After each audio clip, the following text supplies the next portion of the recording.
You'll be allowed 2 minutes to answer each question posed to you. When your allotted time runs down to 30 seconds, the timer will be displayed on one of the windows. I hope you can see it. It'll change colors from green to orange. When the allotted time runs out, expires, you will hear an audible sound indicating that your time has expired. Out of respect for the process, please stop when the allotted time expires. The opening remarks, since it's just you two gentlemen at this present time, we'll start with Arnell Lucas and then go to Michael Sampson. But just first, for an icebreaker, I want to ask a yes or no question. Are you currently a member of the Milwaukee Branch of the NAACP? Mr. Lucas. Thank you, Mr. Vice President. Yes, I am, and my wife as well, and my family has been long-standing members of the NAACP. Thank you, sir. Mr. Hello? Sampson. Hello? Hi, this is Aisha. Aisha, how are you? We just went over the ground rules, and we're doing a little icebreaker right now, and right after Mr. Sampson, you can ask the question that I'll pose to you. Mr. Sampson. I'm not a member. I will look into the membership rates and after this call. Excellent. Ms. Griffin, are you currently a member of the NAACP Milwaukee Branch? No, I'm not. Okay. So at this time, we'll go on to the 3 minutes allotted for the opening remarks. And Ms. Griffin, by alphabetical order, you are allowed to go first. So please proceed. Oh, okay. Well, thank you. I'm definitely appreciating you all giving me the opportunity to attend the panel. I just want to say that I think it's a disservice to Milwaukee to just continuously have forums. You know, I think the people need to think, and we need to have the. I was going to do debates. I'm running because I'm trying to effectuate change. I don't like what's going on in Milwaukee. I'm a member of the community. I've ran in the past. You know, I've done paralegal work, volunteer work. You know, it's a lot of disservice going on. It's a lot of suffering in the city, and I'm trying to effectuate this change. I believe in a place where qualified as it relates to knowing and identifying the issues of the people.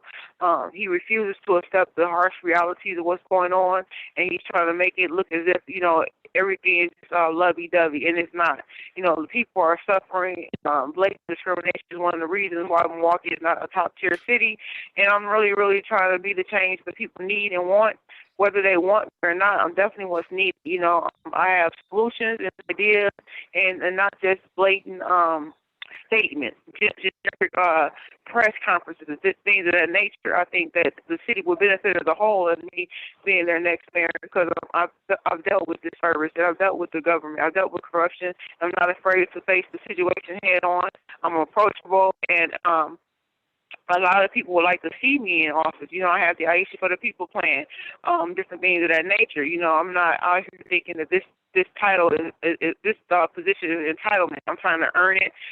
Earn every signature, despite some of the candidates who I say, you know, not even Lena. You know, I looked at Lena things, hers in order, except that situation at the NYPD. But Cavalier, you know, his signatures there are so suspect. They should be in a lineup.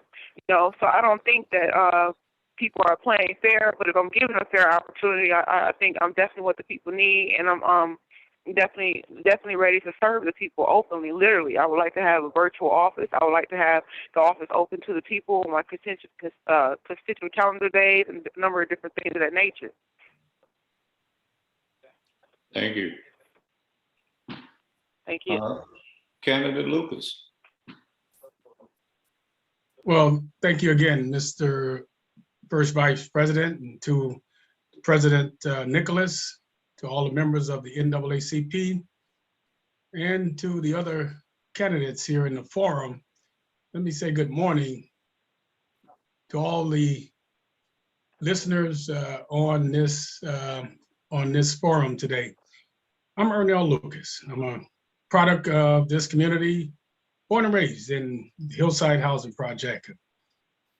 As a young boy, was raised by a single mother till her passing, then a grandmother who came from the Old South, came to Milwaukee, gave up everything she had worked for to sacrifice to raise 3 boys, myself being the youngest.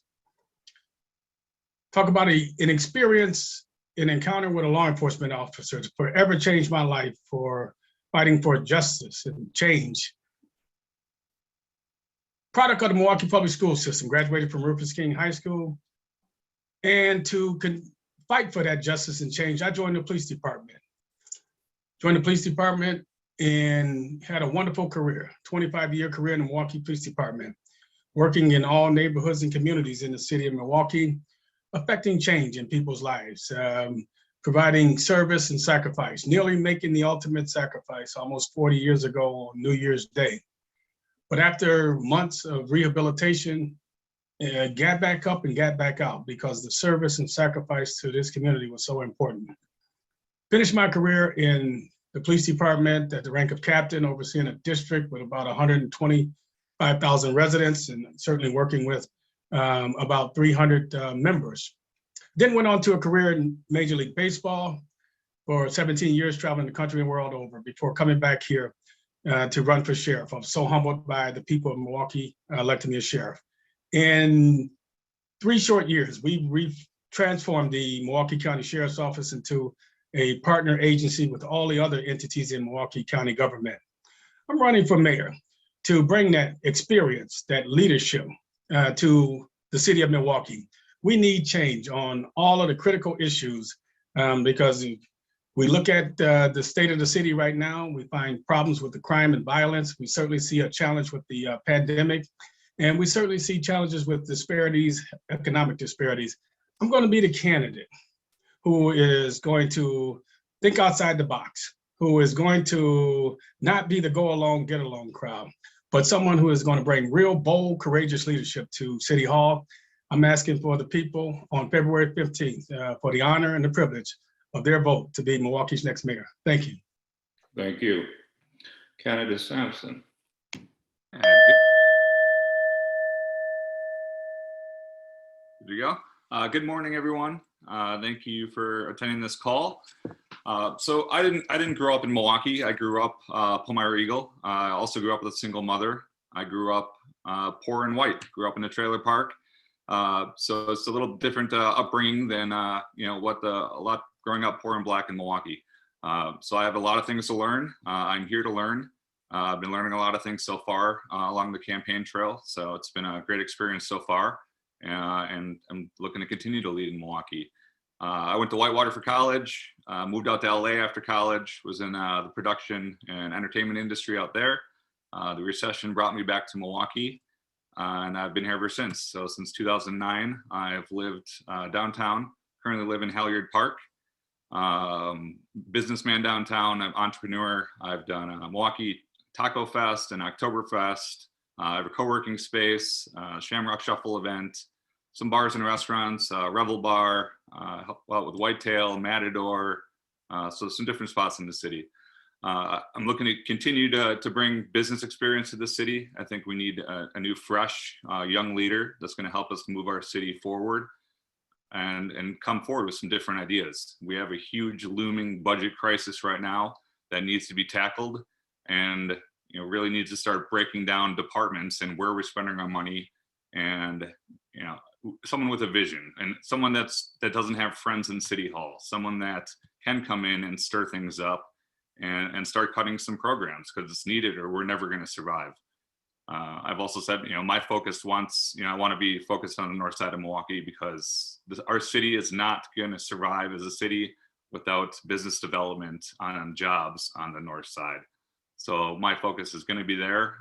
I'm going to go out. I want to bring a company here, whether it's Amazon, a Master Lock, someone else needs to come in and fill in that A.O. Smith Century City void. Because that's going to be a lot easier transportation wise for people to get to those jobs. So, there's a lot of jobs south right now. There's a lot of jobs downtown, but we really need to put our focus on the north side of Milwaukee. And I think I'm the man to do it. I'm going to continue to fight, continue to live here. I want to raise my kids here. I want to put my kids through MPS. We got a lot of MPS problems we got to worry about as well. So maybe the mayor has to come over and take over MPS eventually. There's a lot of things we need to work on. Crime is a huge issue right now. I'm sure we're going to dive into that.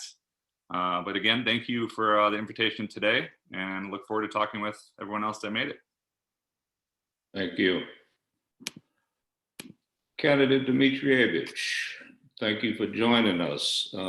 Before you get to your 3-minute allotted time for your opening statement, I'd like to ask you a yes or no question. Are you currently a member of the NAACP Milwaukee Branch? No, currently I'm not. Okay. Thank you. So with that, you can give us your 3-minute opening statement. Okay, good morning. Thank you, Mr. Royal. And pardon me for being tardy. I did use the wrong link, not the panelist one, and I'm very sorry about that. I'm very happy to join you all today. It's still morning. I'm Alderwoman Marina Dimitrijevic, and prior to that, I was on the Milwaukee County Board since 2004. The Bayview and Southside neighborhoods chose me when I was 22 years old to become a county board supervisor. And through that entire time, I've been honored to represent our Latino community and been reelected many times along with the Bayview community. And then I became chairwoman. My colleagues sought to choose me to chair the Milwaukee County Board, and that is a time of great honor. In addition to that, I also led the Wisconsin Working Families Party, a multi-ethnic coalition of progressive and labor groups to work for the 99%, not just the 1%. Recently in 2020, I also joined the Common Council, where we now have our most women ever on the Common Council as Alderwoman, again, in the neighborhood that I was born and raised in the South Side in Bayview. That experience means a lot to me. And there are many elected officials that have been around for a while and might ask you to keep electing, keep choosing them. In my time, I have consistently delivered. I've built coalitions and delivered on progressive policies that I believe have helped all Milwaukeeans. But of course, we need to do more. We need to challenge the status quo. It's not working for Milwaukeeans. It feels like 5 cities in one. A slogan in my campaign is "We are one," because I want it to be one united Milwaukee where everyone can not just survive, but thrive. Let me tell you a little about what you might not know. You know me through my elected service, and but you might not know me as personally.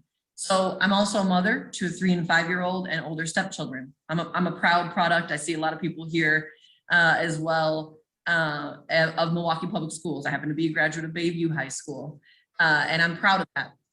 And my children are enrolled in Milwaukee Public Schools, and I think that's incredibly important. It's an incredibly important place of opportunity for all in the city of Milwaukee. And I mentioned at a forum earlier today, it's continuing to be under threat by Republicans in Madison. And that's unfortunate. I will not stand for that. I believe it's a great place of opportunity for us to all succeed. So in conclusion, I'm running for mayor because this is a moment of great opportunity. It's been a lot of moments here, a long couple of years during the pandemic that have felt like a long, long tunnel, but there is light at the end of that tunnel and we can get out of it together. I love Milwaukee. I believe this is a moment of great investment in the city, especially from the federal government. And we need a leader who can lead us out of what has been a tragic time and into a new time, a new renaissance, where every Milwaukee and every Milwaukee family, like I said, has the opportunity to succeed and thrive. And I do believe I'm the woman for the job. Thank you. Thank you. Candidate Taylor, I hope you can hear me. I hope you have an opportunity to give your opening remarks after you answer one quick question. Are you currently a member of the NAACP Milwaukee Branch? I am a member of the NAACP Milwaukee Branch, and I have been a member of the NAACP Milwaukee Branch. And I've also been somebody that has shared or been a part of committees doing the work for the NAACP Milwaukee Branch. So forgive me for not having my picture up, but I'm also was commuting from another event. So forgive me, I will have my picture up momentarily. Excellent. So at this time, you can go into But I your, did get a chance to hear all of the instructions that you gave. I was And- here with my hand up, just wrong. I was just in the wrong, the wrong, I wasn't on the panelist end, I was in the attendee end, sorry. Understood. So you can have your 3 minutes for your opening remarks at this time. So I'm State Senator Lena Taylor. I represent the 4th Senate District. I am running to be mayor of the city of Milwaukee because I saw that we needed to have vision, leadership.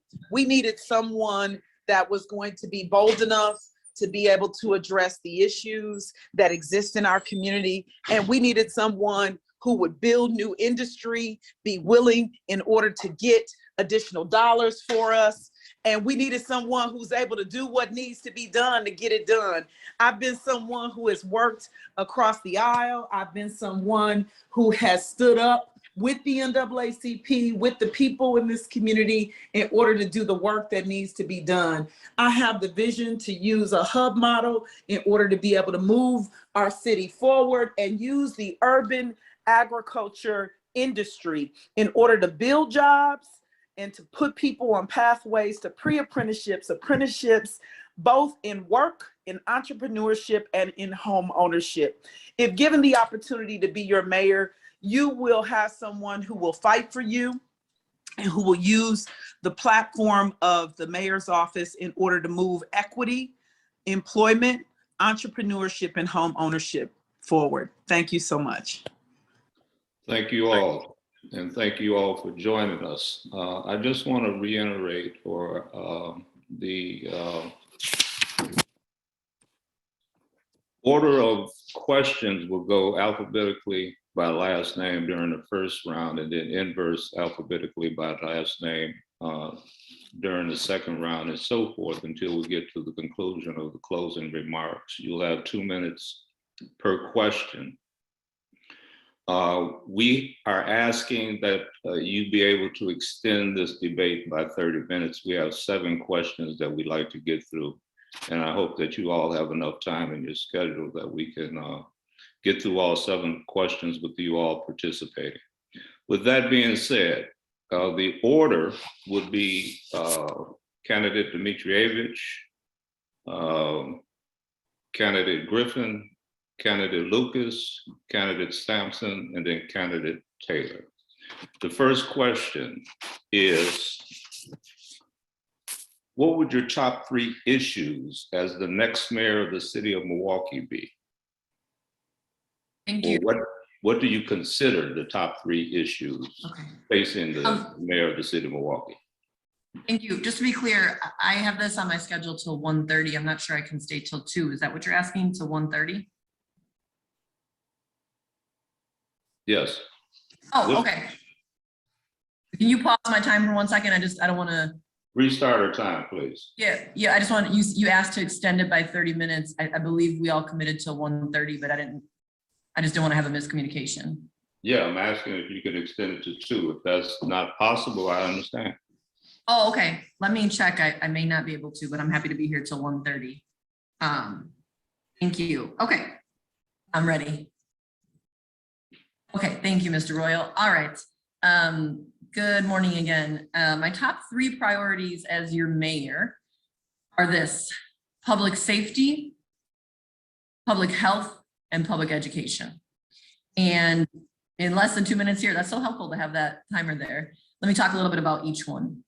I believe that a core part of public safety is public health. And I mentioned earlier, we have to get out of this pandemic. We know that it has disproportionately hurt our Black and Brown communities, no other. We need to increase vaccinations, mask indoors, which is a proven method to prevent the transmission.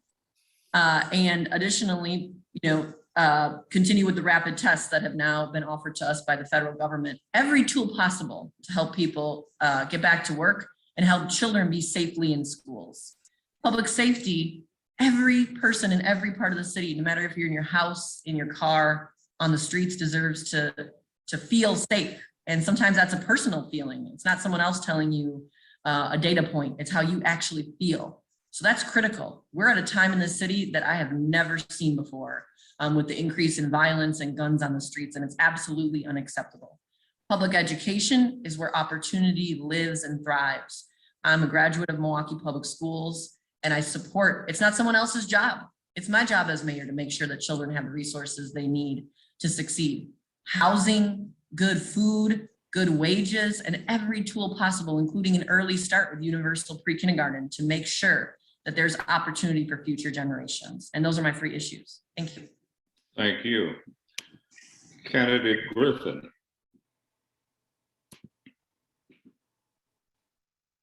You have to unmute.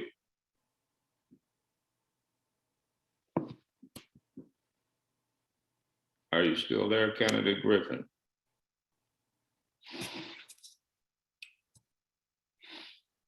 We'll go on to Candidate Johnson. Glad you could make it. I think we'll allow you your 3 minutes for your opening statement, and then we'll follow up with the questions that I asked the other candidates. Great.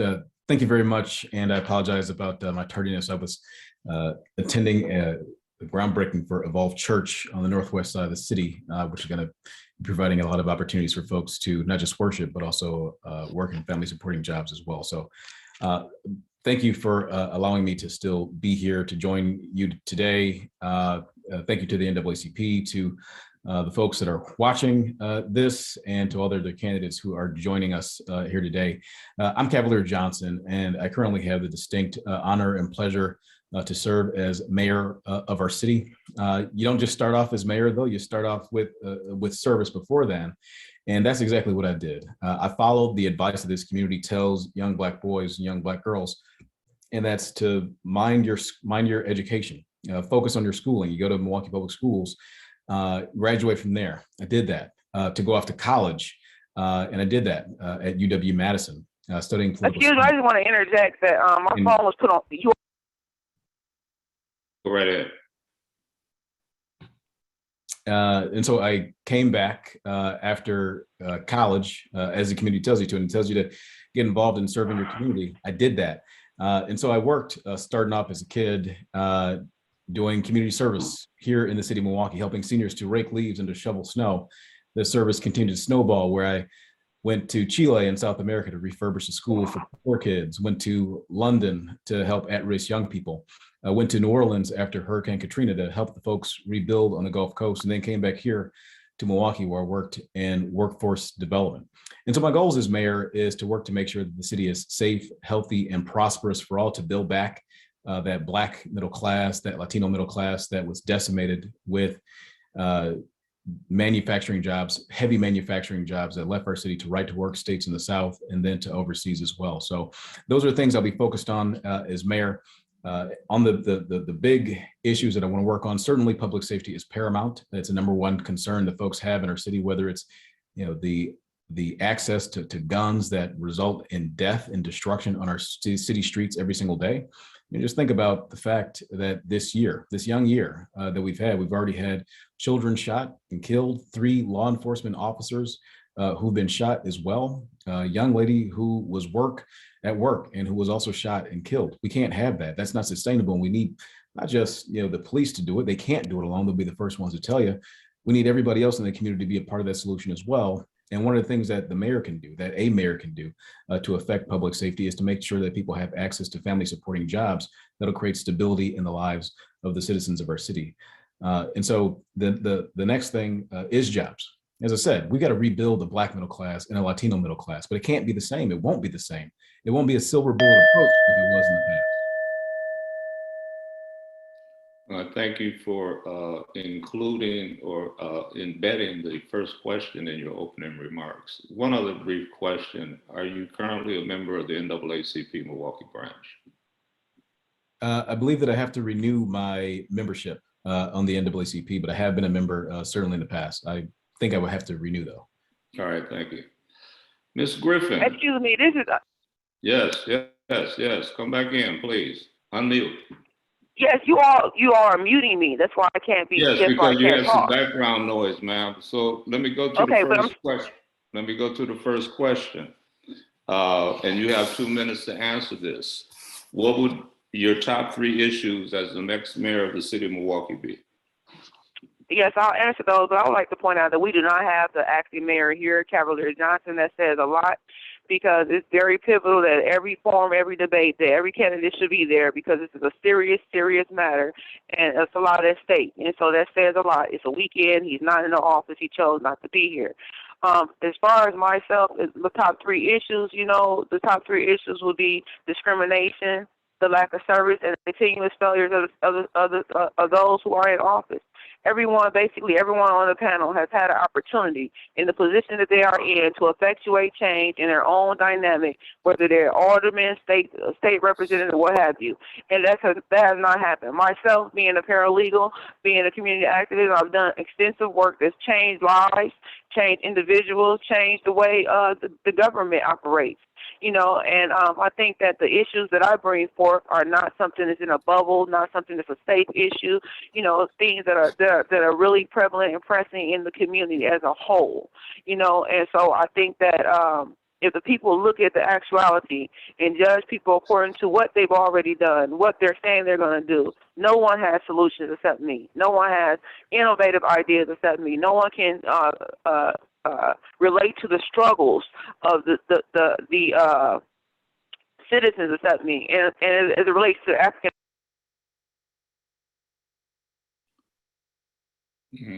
Unfortunately, I think Ms. Griffin's phone dropped her call.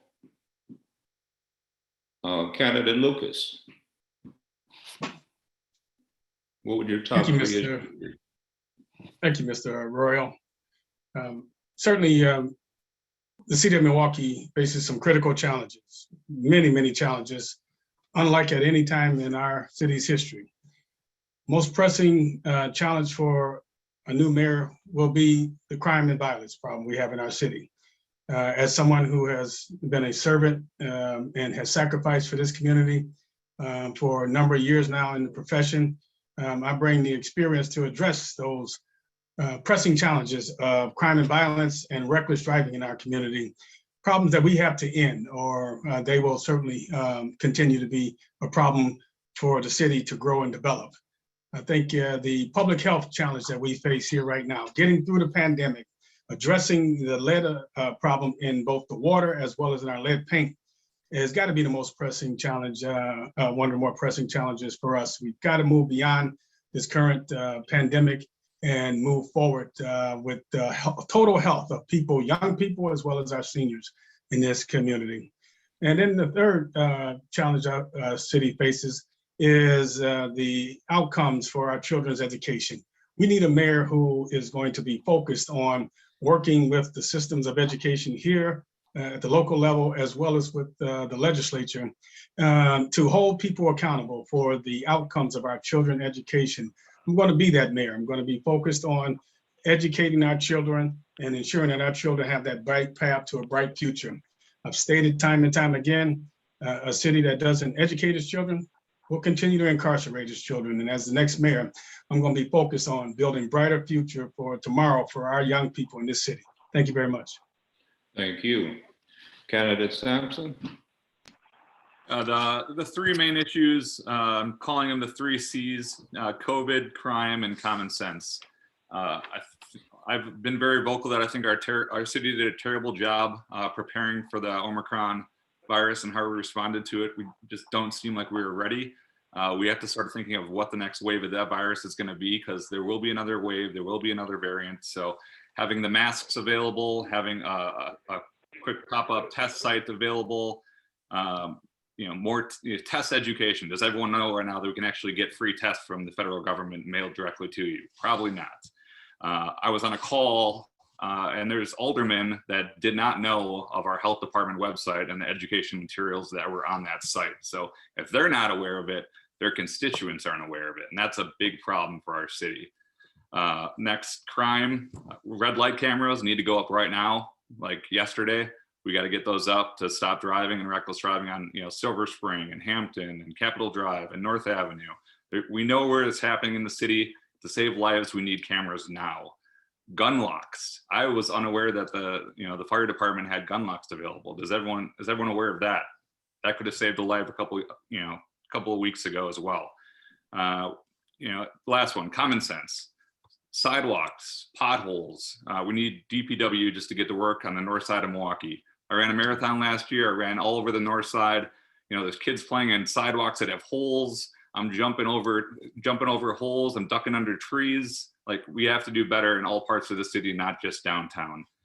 And I want to give props to Senator Leonard Taylor for that talk and walk entrance. That was something. So I hand it over to you now. Candidate Taylor. Thanks so much, candidate Sampson. I appreciate that. Just like I walked and talked, I'm going to make sure that we deal with our budget first. We deal with also the issues of public safety, which includes everything from our lead laterals, to our health department, and of course, to the violence that exists in our community, everything from the stolen vehicles to also the reckless driving, and of course, the record homicides and non-fatal shootings that are happening in our community. But the third thing is, for me, probably one of the most important, which is the economic wealth of our community. It is the third thing that's most important to me. So, budget. We don't get our fair share of shared revenue. And one of the reasons I think that's been so is because there's been a lack of trust in the former administration. And I think that we're going to have to try. And don't get me wrong, I've not agreed with many of the things that have happened in Madison, and have fought against many of the things that have happened there with my Republican colleagues. However, I will say to you that I think new leadership that builds a different type of relationship, that builds some different degree of trust about how we use our money, is going to be important. So fighting for shared revenue, we can't just put a Band-Aid with sales tax on the pension issue that presently exists. And in addition to that, I want to deal with not just in the budget issue, I want to deal with the issue of public safety. I want to see us do the High Point, North Carolina model. I want to see us do the Cop House model that's in Racine. And I want to see us do the effort to move our students and community members in. Thank you. As we stated, the second round will go. I can't see the clock. You can hear Sorry. it. You can hear it. I couldn't see the clock, so forgive me. I'm going to try to rearrange so I can see it. Okay. Yeah, I think I didn't see it. My fault. Your view configuration. So you are first for our second round of questions, Candidate Taylor, and it is, as mayor, what specific policies will you enact to improve the historically divested communities of Black, Indigenous, and people of color neighborhoods? All right, well, thank you so much. Thank you. I can see the clock this time now. Thank you all so much. So the Love and Faith Initiative is an issue, an effort, a model that I want to be able to implement. That model is just really taking us from our silos that exist in our community and creating collaboration. If we all were to put our hand together and put it on something, we would all be like a spoke in the wheel. So the Love and Faith model says that we're going to help our community to have literacy, access to opportunity, to teach them to have a voice, and empowerment.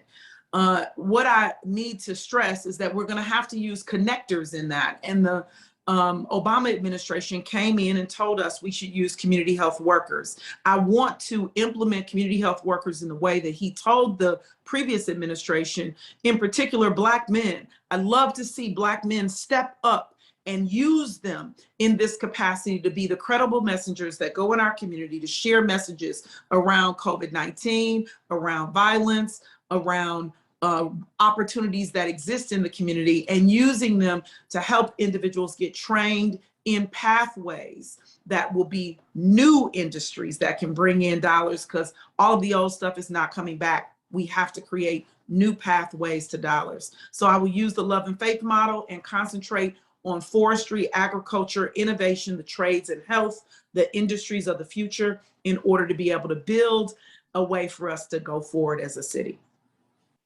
Thank you. Candidate Sampson? Yeah, can you repeat the question for me?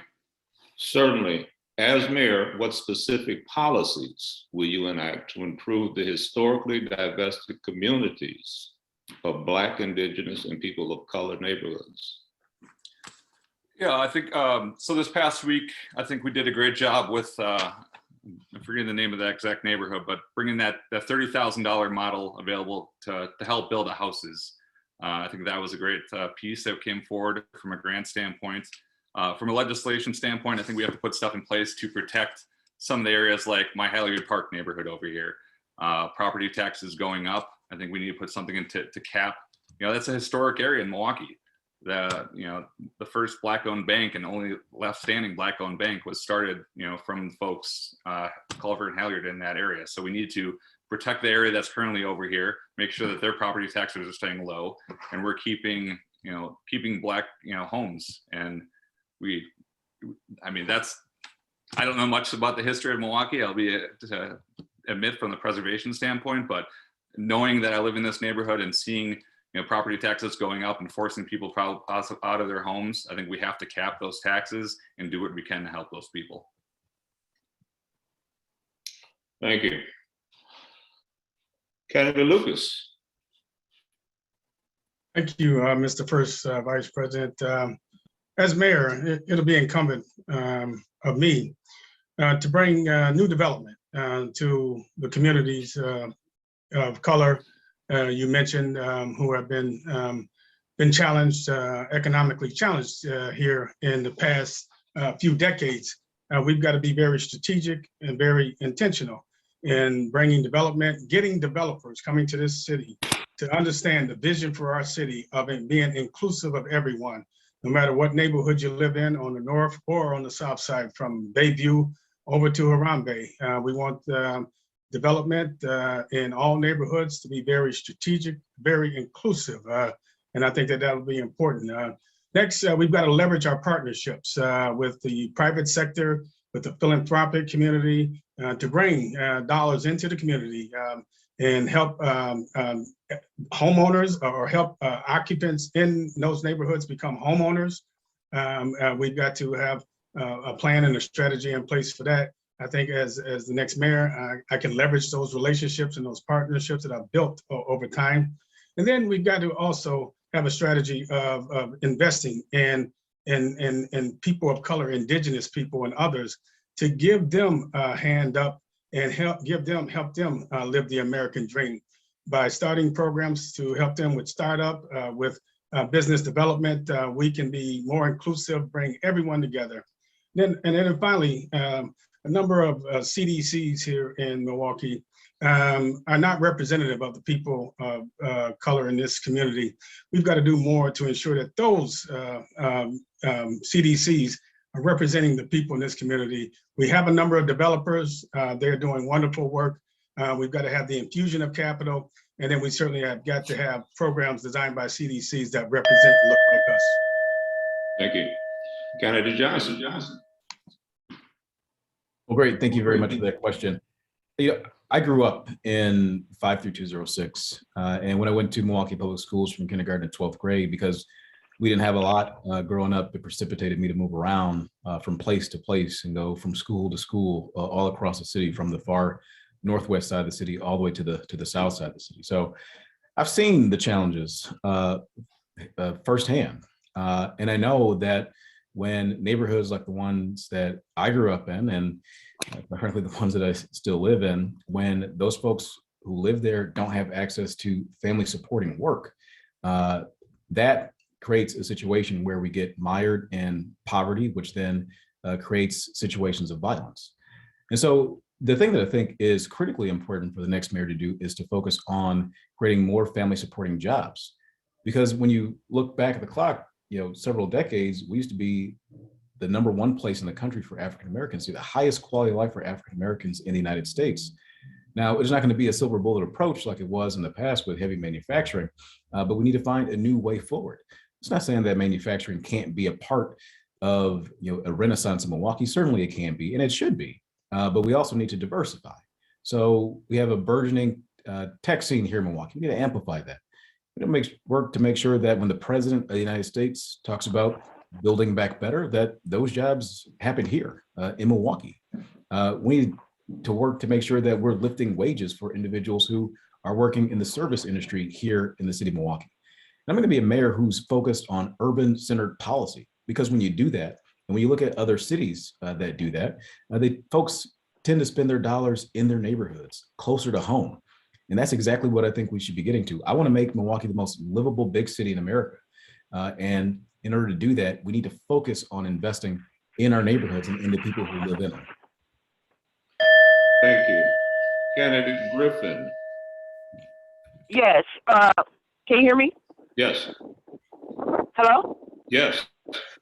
Okay. I just want to say that no candidate thus far has answered the question specifically. You stated what would be their policy.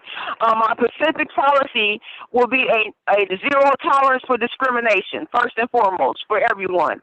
And to focus on the issue with our minorities, I have TCB communities, taking care of business communities, making sure that the government is not failing the services for other people, courteous services as well as equality. My policies also include an open door policy to the community, where those who are most needed, those who need the services the most, can sit literally at the table and to look at some of these things that we need done that affects them.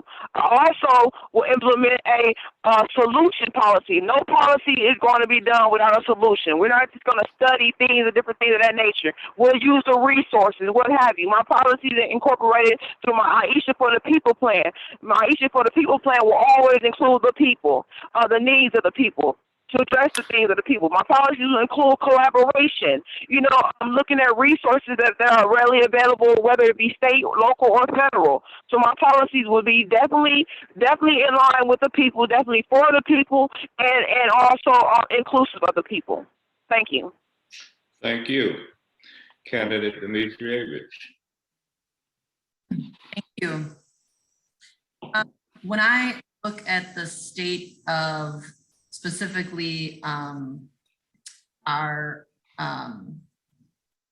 BIPOC communities, that's what we're talking about, Indigenous, people of color, Black. I want to focus on our African-American situation. The state, Mark Levine provided a very, very terrifying, unacceptable state of Black Milwaukee. And we have to openly talk about it and have a plan to change it. The Black median income is 42% of a white income. Some of the largest disparities in the nation. Second lowest Black home ownership, only second to Minneapolis. And lastly, but not least, Black youth have one of the worst times trying to climb the economic ladder in Milwaukee, gaining only 80% lower than their white counterparts. Absolutely unacceptable. And your question was designed to talk about the history. How do we correct that? So we have the facts, but what do we do about it? And so I think, you know, education, housing, these are the ways that we can try to get on the track from the past, but we got to be honest about the past. Segregation and racism, it's in the halls of City Hall. It's structural and it feels systemic, and we have to challenge it head on. It's going to take great work and unity, but I do believe public education and housing support is the way to go to begin with these federal funds to turn those corners. I don't want to be on those lists anymore. I think that we can make a change here in Milwaukee. Thank you. And with that, you are first for the third round of questions, which is, when two shootings occurred in the entertainment district during the recent NBA playoffs, the community stakeholders within the district, Milwaukee government officials, and the Milwaukee Police Department collectively developed a safety plan to ensure that there would be minimum disturbances during the playoffs. Do you think this was a good process to create a safe environment during the playoffs? If so, tell us, what would your process for reimagining public safety be to create a citywide plan? If not, let us know what you would propose to create safe neighborhoods throughout the city. Ooh, I definitely need more than 2 minutes, but I will try my best. The layout of that question is amazing, and it goes to show, you know, some of those discussions were around the possible Democratic National Committee that might have been here. I think I would have incorporated in my last question as well that development has really been focused on downtown. And I believe in development downtown and all of our neighborhoods. We can do both. And the frame that you've offered with that unique specialized security, people deserve security and safety in every part of the city, in every neighborhood. I've called for the implementation of the blueprint for peace. It's ready to go. We know what we need to do. There's too many guns on our streets. And when you talk about reimagining public safety, I most certainly think that we need to continue that conversation that we've had in the city of Milwaukee and participated in. I authored, along with Alderwoman Malele-Cog, $16.8 million for our federal COVID Rescue Plan Act money to go into the Office of Violence Prevention. I believe that when we invest in prevention, it saves lives, it saves money, it saves stress on our law enforcement, and we can prevent it from even starting or continuing that traumatic cycle of violence. And I do believe that our Office of Violence Prevention is performing great work, meeting with people who've had gun violence immediately in the hospital and trying to stop that cycle. Prevention is where it's at. And when we reimagine public safety, I'm focused on community policing, building trust, and additionally de-escalating. Looking at other models where social workers and mental health workers show up on the scene when it's not that type of a violent situation. Not every scene needs an armed officer. There are some people that need mental health support services that we can do better.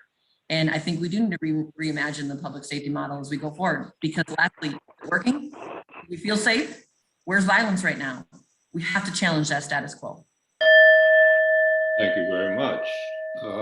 Candidate Griffin. Yes, can you repeat the question in its totality? Certainly. When 2 shootings occurred in the entertainment district during the recent NBA playoffs, the community stakeholders within the district, Milwaukee government officials, and the Milwaukee Police Department collectively developed a safety plan to ensure that there would be minimum disturbances during the playoffs. Do you think this was a good process to create a safe environment during the playoffs? If so, tell us, what would your process for reimagining public safety be to create a citywide safety plan? Let us know what you would propose to create safe neighborhoods throughout the city. I would first like to state that I do love the Bucks. I love the Bucks. I'm proud of the Bucks, you know.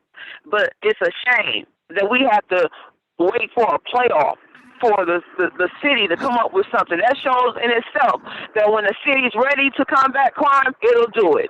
It should never have to take a playoffs where all this money is coming into a certain district area for them to implement a plan where we have a city in crisis. So, you know, it's nice that they created that plan. It's good they created that plan because they're still part of the city. But it's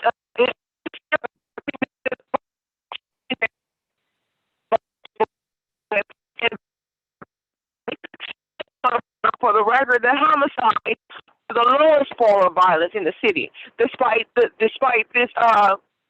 facade that our youth and our inner city is so violent. That is not the case.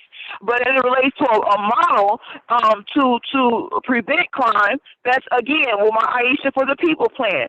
My solution is to prevent things before it's getting out of hand. And a lot of these criminal activities are because of desperation or a lack of services or bad judgment calls, you know, because the city doesn't want to give resources to the community. The city doesn't want to effectuate change. The city doesn't want to bring forth jobs or the people in the city. The city is not poor. My Aisha for the People plan has plans such as Me and Us, major economic neighborhood development under supervision, bringing the city and those in the inner city and those who are in need of services to the table for long-term stable employment, not just short-term solutions, housing, different things of that nature, where idle time, they say idle time is a devil's workshop. The idle time will be removed, you know. And then as it relates to crime is already committed, I want to work with those who feel like they have to have a criminal mindset. I want to understand, you know, because crime, basically, the violence. Hello? Yes, that okay. signals your time is up. Oh, okay. I'm sorry. Thank you. All right, well, thank you. No problem. Candidate Johnson. Great, thank you very much. Yes, that certainly is a part of the city, and is a part of the city that we should protect, but we have to understand and know that, you know, it's not just downtown. Milwaukee's more than that. There's much more city beyond what you see in the central business district. And I think it's going to be incumbent upon, you know, the mayor to make sure that's the case. We can see that as much as we should have during the tenure of the last mayor. I'm certain that it will change, you know, moving forward here. So it's important to make sure that we protect that, but we have to realize that there's a whole rest of the city that also needs that sort of protection. And so that's exactly what I've done. I've put forward plans to address issues on reckless driving, put forward issues to address the rampant issues around public safety that we have. It's not just police alone. They'll be the first ones to tell you that they can't do it by themselves, right? They're responsible for keeping the peace, but they can't be mental health professionals. They can't be the ones, you know, working to make sure that there are social services too. We need those folks a part of the solution as well. They should partner and partner better with the Office of Violence Prevention that's doing great work on the ground, stopping incidents of violence before they even occur. And so we have to make sure that we have law enforcement, certainly, but there also needs to be neighborhood healing. We also need to make sure that we invest in people. And again, we need to do that throughout the city and not just with police. We need to make sure there's reform in the police, and you know, we fought on that. We've gotten things implemented, but we also need to make sure that our citizens are engaged too, right? We need to make sure that when somebody harms someone in our community, that they don't just get to go sit on somebody's couch and nobody says a thing.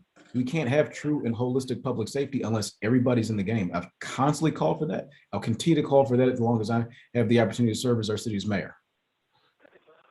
Thank you very much. Candidate Lucas.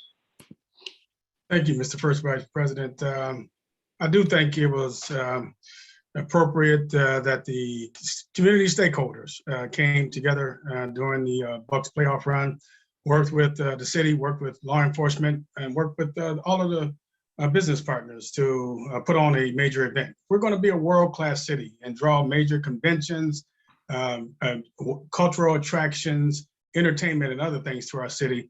We have to have those types of plans and those types of partnerships in place.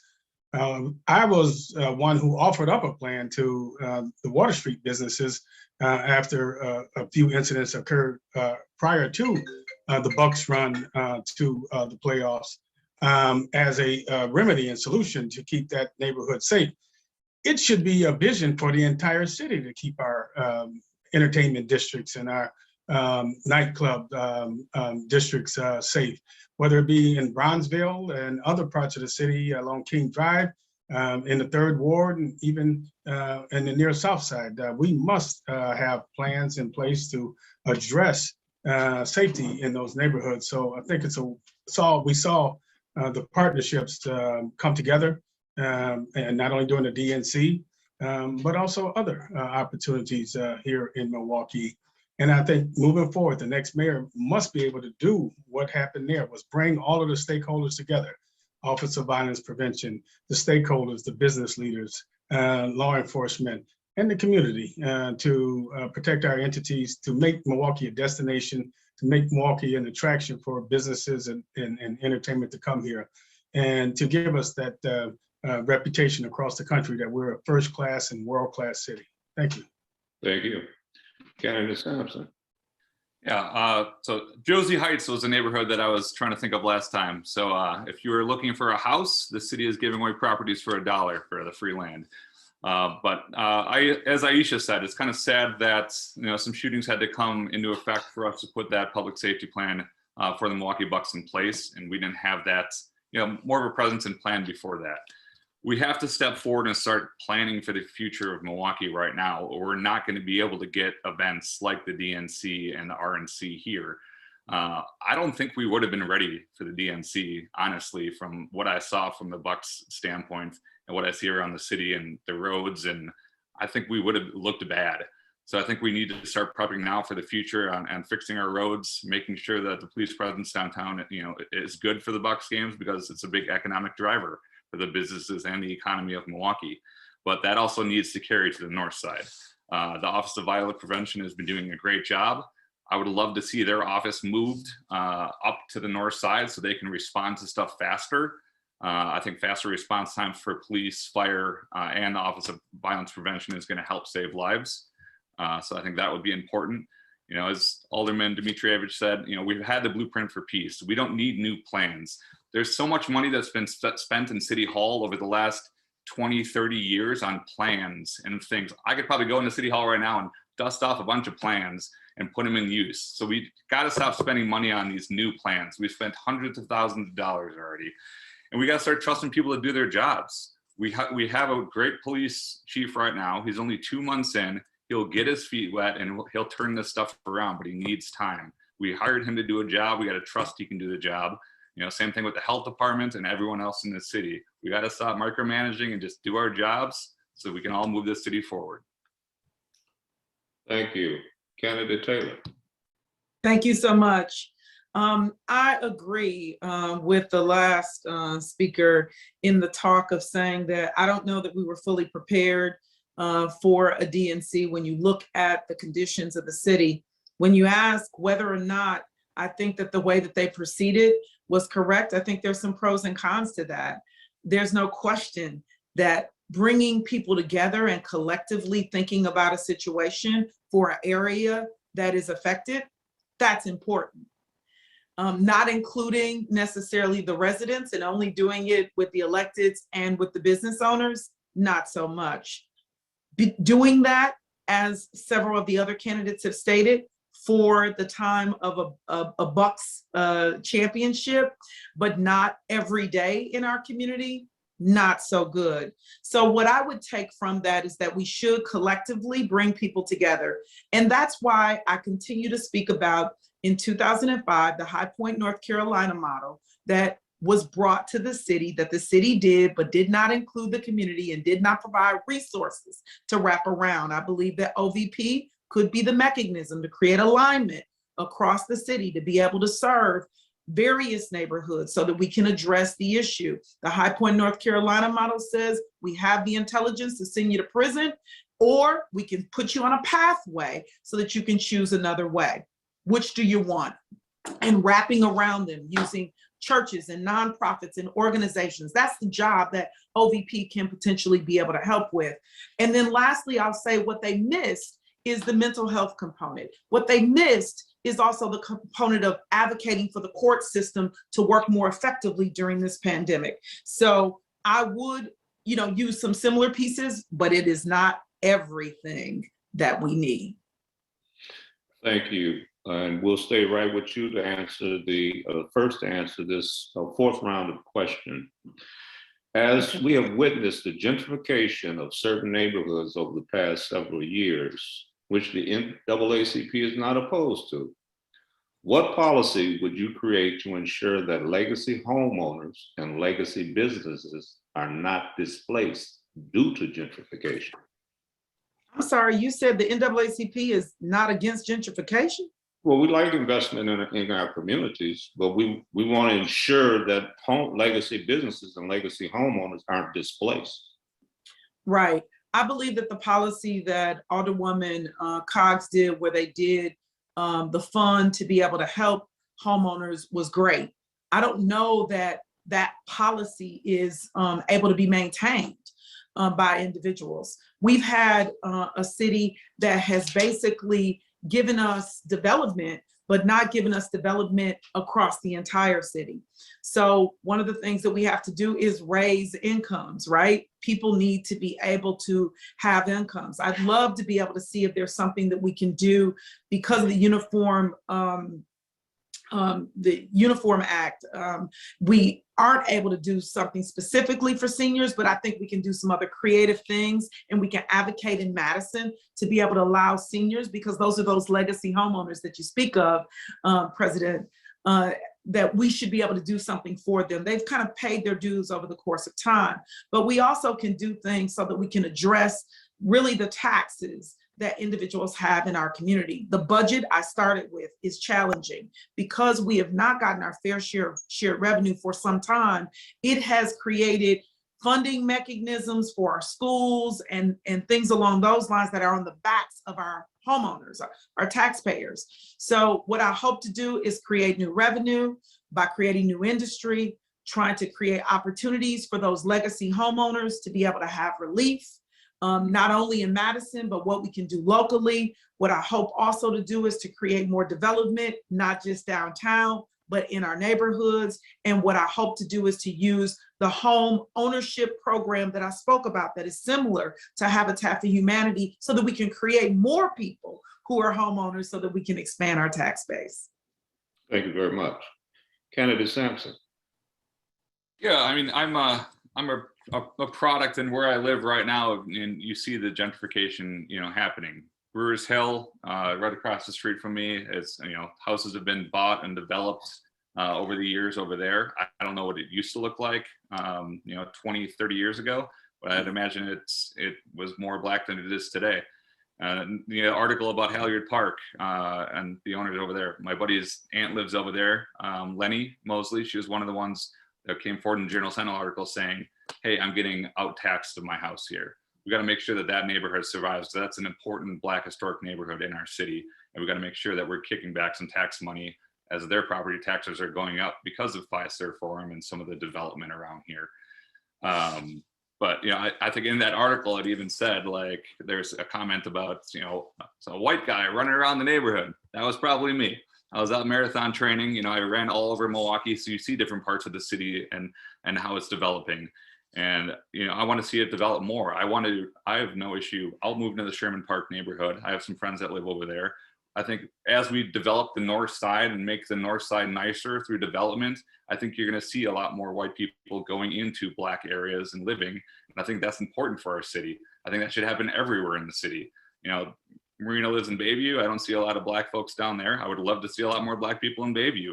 I think our entire city as a whole just needs to be more diverse in businesses, in restaurants, and everything that we have going on, so everyone feels connected and together. Thank you very much. Candidate Lucas. Thank you. I think that development is a good thing. I think that diversity is a good thing. And we've seen an influx of development and diversity in our city, particularly in some of our older established neighborhoods. But the concerns that was raised by the question, what do we do about those legacy home owners and those legacy businesses? We must do more as a city to protect them. Certainly, as was mentioned, a number of owners are being taxed out of their properties. We've got to guard against those types of things occurring. And so as mayor, we're going to focus in on protecting, designating those areas for those legacy owners of homes and businesses so that they can stay in those areas. As those areas begin to rise, the development grows, everybody grows in those neighborhoods. We've got to be focused on new development coming into those neighborhoods that again spreads the wealth around in terms of the economic growth and development, providing programs for current homeowners to tap into some of the funding and resources from the state and from the federal government to, again, maintain their homes. And we've got to leverage partnerships. One of the things that is certainly when businesses are happening, business development takes place in other parts, is they're leveraging partnerships. And what we've got to do more for those legacy homeowners and businesses is leverage partnerships and relationships that protect the interests of those people who have been in those areas for a number of years and want to continue to stay in those areas because they believe in the city, they believe in those neighborhoods, and they want to remain a part of those neighborhoods. And as mayor, I'm going to work and do everything I can to protect those homeowners and those businesses. Thank you. Thank you. Candidate Johnson. Great, and thank you so much for the question. Like the NAACP, I'm in favor of growth and development in the city. And I also have been in favor, continue to be in favor of the anti-displacement fund that Senator Taylor referenced earlier. I think that's a critical tool to use to make sure that folks who have weathered the storm in some of our neighborhoods that are immediately surrounding, the downtown, places that have seen a lot of investment, that those folks don't get pushed out. because they have been there. They've weathered the storm through crime and violence and through the economic downturns and the housing bubble and all that, and they still are holding on, adding vibrancy to those neighborhoods. As a matter of fact, I'm actively right now as mayor fighting to get more money into that anti-displacement fund from the couture development that I led from defeat to coming out of the ground right now, which is going to provide over 1 million construction hours, 400,000 of which will go to people who live in the most depressed neighborhoods in Milwaukee, like 53206, where I grew up. I would love to see, and I would champion working to amend the state law, which is a uniformity clause around taxation that doesn't allow us to be able to provide the sort of leverage to seniors who live in some of these neighborhoods that we're talking about. We can't tax them differently than we tax other properties, not because there's not a desire to do it at the local level, because there's state level, long time state level statutes that stop us from being able to do that. So I would love to work with our partners in the state to do that. As a matter of fact, I was in the Capitol just earlier this week, and I'll continue to be in the Capitol. I said I'd have a cot there fighting for Milwaukee every single day, including on issues like this. Thank you. Candidate Griffin. Can you hear me? Yes. Okay. Well, I would just like to point out the fact that the acting mayor has done nothing for the district in which he represented before he became acting mayor. And so that says a lot. If you can't even do it in your own little district, what can you do for the city? As it relates to gentrification and trying to save these homes, I have the Aisha for the People plan, and one of my plans includes senior seniority services, in which I would like to see the seniors exempt from paying property taxes. A lot of these seniors own their homes, and they're still being penalized. They're being basically bullied out their homes by the city council, by the city in itself. But I also would like to point out the fact that what we can do is stop it. Point blank period, we can stop it. And that's one of my points about zero tolerance for discrimination. And we shouldn't just look at people that are homeowners. Most of this gentrification is happening to people who can't even afford homes. They're being moved out. And one of my plans for that is to have a rent cap.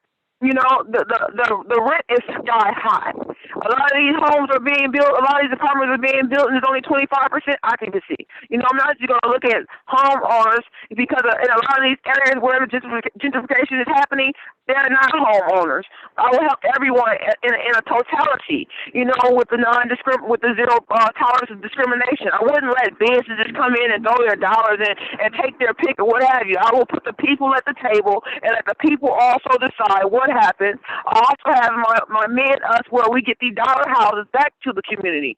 A lot of people want a home, homes but can't afford it. And the city just sitting on a lot of these homes that belong to the people, that shouldn't have been taken from the people. So that is my idea. That is my solution, to the issue at hand. Thank you. Thank you. Candidate Dimitrijevic. Thank you. I think there are many communities that are facing the same challenges that we are, and we could actually use some of the research that's been done to really change the trajectory here. I have a couple of ideas. Of course, I support the anti-displacement fund. I also support what the mayor was saying about additional funding going in there. I think we can do more though. I think that you can be pro-development, of which I am, and pro-protecting tenants and homeowners and neighborhoods. So I offer to you that we can do both. How about a position that's fully funded in the housing division within our Department of City Development that is completely dedicated to anti-displacement? I think where we've seen success is homeowner by homeowner with individualized plans. We need public funds to be used to prevent foreclosures and eviction. We need tenant protection. We're talking about homeowners, but I want, renters get pushed out of neighborhoods too, as we know. Very often, you're right, we have seen it in Bayview. Tenant protection. We have other tools in the toolbox. We can use our code and enforcement to also be sure and ensure that displacement is not occurring. In addition, we need equitable representation of historically underrepresented communities on all city commissions. I have been amazed in my 2 years at the city hall, even though I've been at the county, the power of our local commissions, our Historic Preservation Commission, Planning Commission, amazing people, but let's make sure that it's equitable in representation, especially of our historically underrepresented communities. And last but not least, we should prioritize neighborhood tenants for preference in the housing developments. Not all developments are created equal. If we can actually go out of our way to prioritize that tenants already living in that neighborhood have a preference in those new developments, we can keep that diverse, eclectic fabric that makes up our forward. Thank you very much. And we'll stay with you for the 5th round. And over the several years, the city has become increasingly more littered with garbage and debris. As mayor, what solutions would you offer to address this? This question to me goes back to the foundation of why I'm running for mayor. I always say I love the city. I really do. I've been here my whole life. And we do have a history, a proud history of having some of the best city services ever. And people depend on them. Now, as an alderwoman, I get the call when the recycling or the garbage is missed or the street isn't plowed. And those services should be the best in every part of the city. It shouldn't feel like there is different types of levels of services. So that's wrong, and that needs to change. When we get down to litter and garbage and clutter, especially once that snow melts, we all see how it looks and feels. And it does feel disproportionate. There are places that there feels like there's more trash on the streets or in alongside the freeway, especially that. So we need to have additional resources to make sure we change that current situation. Reducing garbage and litter in general is something I feel really strong about. I'm really happy that on an environmental component, we've now increased as a city recycling to be 2 times a month. Really, it should actually be weekly. I know myself and many residents have multiple recycling bins, but that's how we reduce trash, is inspiring recycling. Otherwise, your bins are overflowing. And lastly, on this specific measure, I do believe that we can reduce trash and litter by also having city-sponsored composting. So people have the opportunity with public funds. Again, it's how you choose to dispose of items.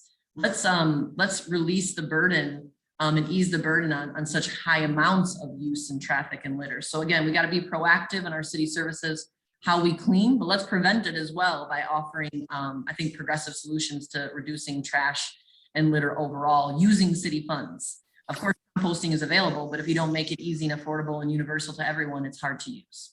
Thank you. Thank you. Candidate Griffin. Can you repeat the question? Certainly can. Over several years, the city has become increasingly littered with garbage and debris. I mean, you can actually see car clips in the middle of the fairways that used to be beautiful manicured median strips. You see construction dumping of debris in people's alleyways. So, as mayor, what solutions would you offer to address this? Well, the solution is to use the resources that are already available. The city implemented so the sweepers can clean the city up, but they're not utilizing those services. You can go to other areas of the state, and they're using the street sweepers and different things of that nature. I'll utilize the resources that are already there, and one of my issues for the people plan would include regular meetings with top agencies within the departments within the city to make sure they're on their job as they're supposed to be. And that's what my TCB committee is about, taking care of business, the business for the people, and not just saying what I would like to see done, but actually doing the job that the people would have elected me to do. And if you just look at it right now, we have the acting mayor who can utilize those services and is not doing that in a little timely manner. He's been acting a bad acting job because he's sitting there and he's smiling, and we're still suffering. We're still having. You can basically do the bare minimum and get the city sweepers out here. You have that power, and you're just sitting there. And so I think that if we allow people to get in position and to maintain the status quo, Milwaukee will be dirtier, and the dirtiest you've seen in the state, because there's no desire to change. when we put the people in office that don't want to change the status quo. And that's what I would do. I would change the status quo, I would utilize the services, and I'll bring the people up front to also implement these services with me through my TCB committees. Thank you. Thank you. Candidate Johnson. Well, thank you very much, Vice President Royal. You know, when we talk about issues of litter, I think it's more symptomatic of underlying conditions that we have here in the city. And so I'd be interested in addressing the root cause that we have here. You know, there's not a lot of pride and dignity in neighborhoods. And I think, you know, that goes back to what I mentioned earlier. It was about the access to family support and jobs. You know, when people have the opportunity to have a family support and job and buy their own house, it becomes more than just a place where you're laying your head, a place where you're sleeping. It becomes your home. It becomes a place that you care about. You know, it's a place that you have dignity in.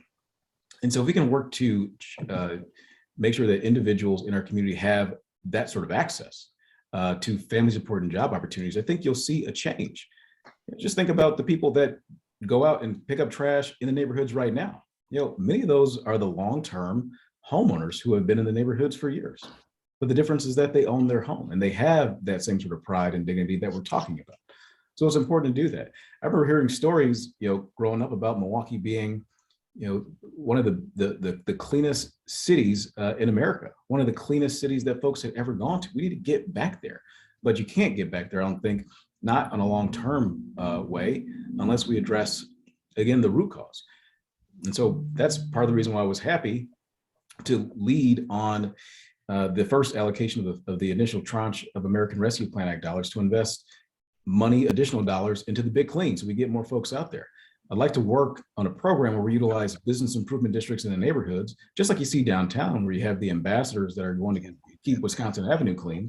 I'd like to see that same sort of action happening in neighborhoods throughout the city. And I think it's critically important too that the Wisconsin Department of Transportation does its job in cleaning up the freeway spurs and all the trash that's collected there as well. We can do this. Thank you. Thank you. Candidate Lucas. Thank you, Mr. President, Vice President, I'm sorry. Let me say that growing up in this city, one of the things that Milwaukeeans used to hang their hat on with a lot of pride was the beauty of our city. People traveling into Milwaukee talked about how clean a city it was, how beautiful it was. Over the years, our Department of Public Works has faced challenges long before the pandemic in finding workers and getting workers to jobs. And now under the pandemic, they're even more stressed. We can certainly hope to get the Department of Public Works back up to full strength and have them out in neighborhoods doing beautification and cleanups. We witnessed a older person having to stand in front of an apartment where there was illegal dumping going on. And it took his threatening to stay overnight to get the reaction from the city. I don't think it should take that. Again, the collective efforts of those residents and businesses in the neighborhood can do the job. It's part of taking pride in home ownership, of being a part of a neighborhood is, again, pride in the neighborhood and not allowing for others to come in and litter and throw trash. And so we can do more in terms of beautification of our neighborhoods. Again, it stems from, again, growing neighborhoods, having homeowners, the ones that are currently in the neighborhoods, help them remain in those neighborhoods. And certainly moving people from occupants to ownership is going to be very important in order for us to stabilize neighborhoods. That's going to be the key in terms of Milwaukee's growth and Milwaukee Rising, is stabilizing neighborhoods all across the city. And certainly our neighborhood cleaning and beautification is going to be a critical part of that effort. Thank you. Thank you. Candidate Sampson. Yeah, acting mayor Chevy Johnson touched on it. You know, it's a pride thing. We have to care about our city.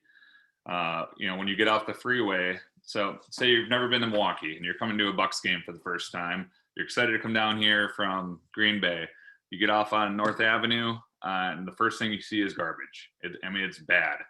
I know. So downtown, there's an ambassador program. The downtown ambassadors walk around and clean up trash downtown.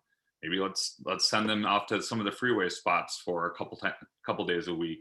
So we're paying that money to downtown ambassadors, downtown bid, but we need help in other parts of the city. So let's ask them to just hit up the North Ave freeway for a day and spend some time before or after a snowstorm. That'll go a long ways. I think public awareness from a littering standpoint, I think in 2019, we upped the fine to $500. I didn't even know what the littering fine was. I just had to look, but it's $500. Let's make that $1,000 and put out an education and public awareness, for that. Let's make it a higher. So you're not sitting at a stoplight and just seeing people throw trash on the ground. I see it all the time, and it's disgusting. More garbage cans, placement for, more garbage cans for private residents and also public. I'm sure we all could pick parts of the city that we would put a garbage can in, whether it's Bayview or downtown or the north side, there's spots that more cans are needed. So let's spend the money to do that. That might be maybe some leftover ARPA funds, or, there's masks everywhere on the grounds. And then, holiday pickups after Christmas, let's make sure we get a recycling pickup. We all know we're drinking, more Miller Lights and MGDs and everything during the holidays. So that should be an easy next week after the holidays pickup for recycling. So we're not overflowing our cans for a couple weeks.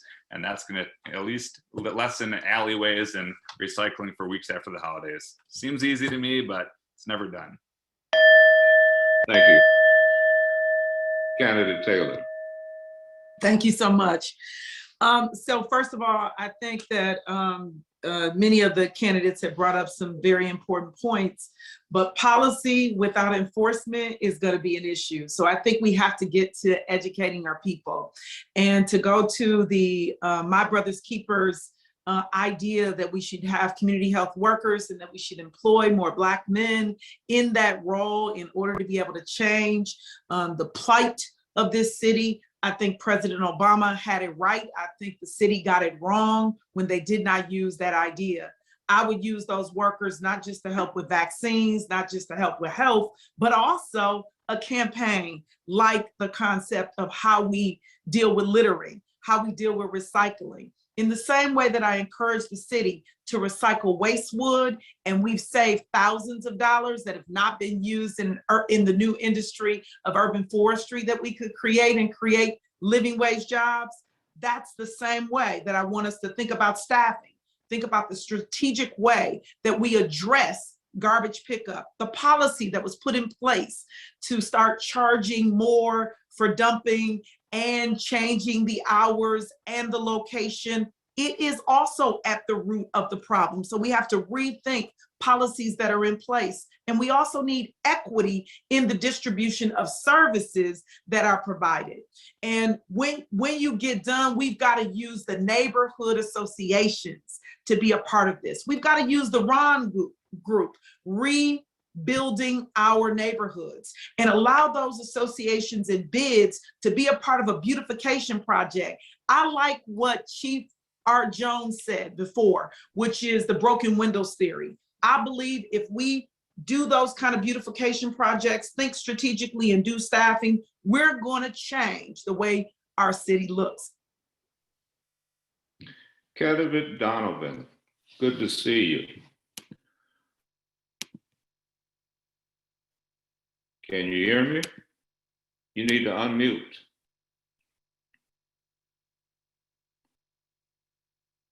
The little red microphone. There you go. Got me? Good to Can you see hear you. me? I'm glad you Always. overcome the technical difficulties. As Yes, moderator, I like it to certainly take. has been an interesting morning for me, but yeah, thank God I'm on, and I certainly just wanted to say I appreciate the opportunity.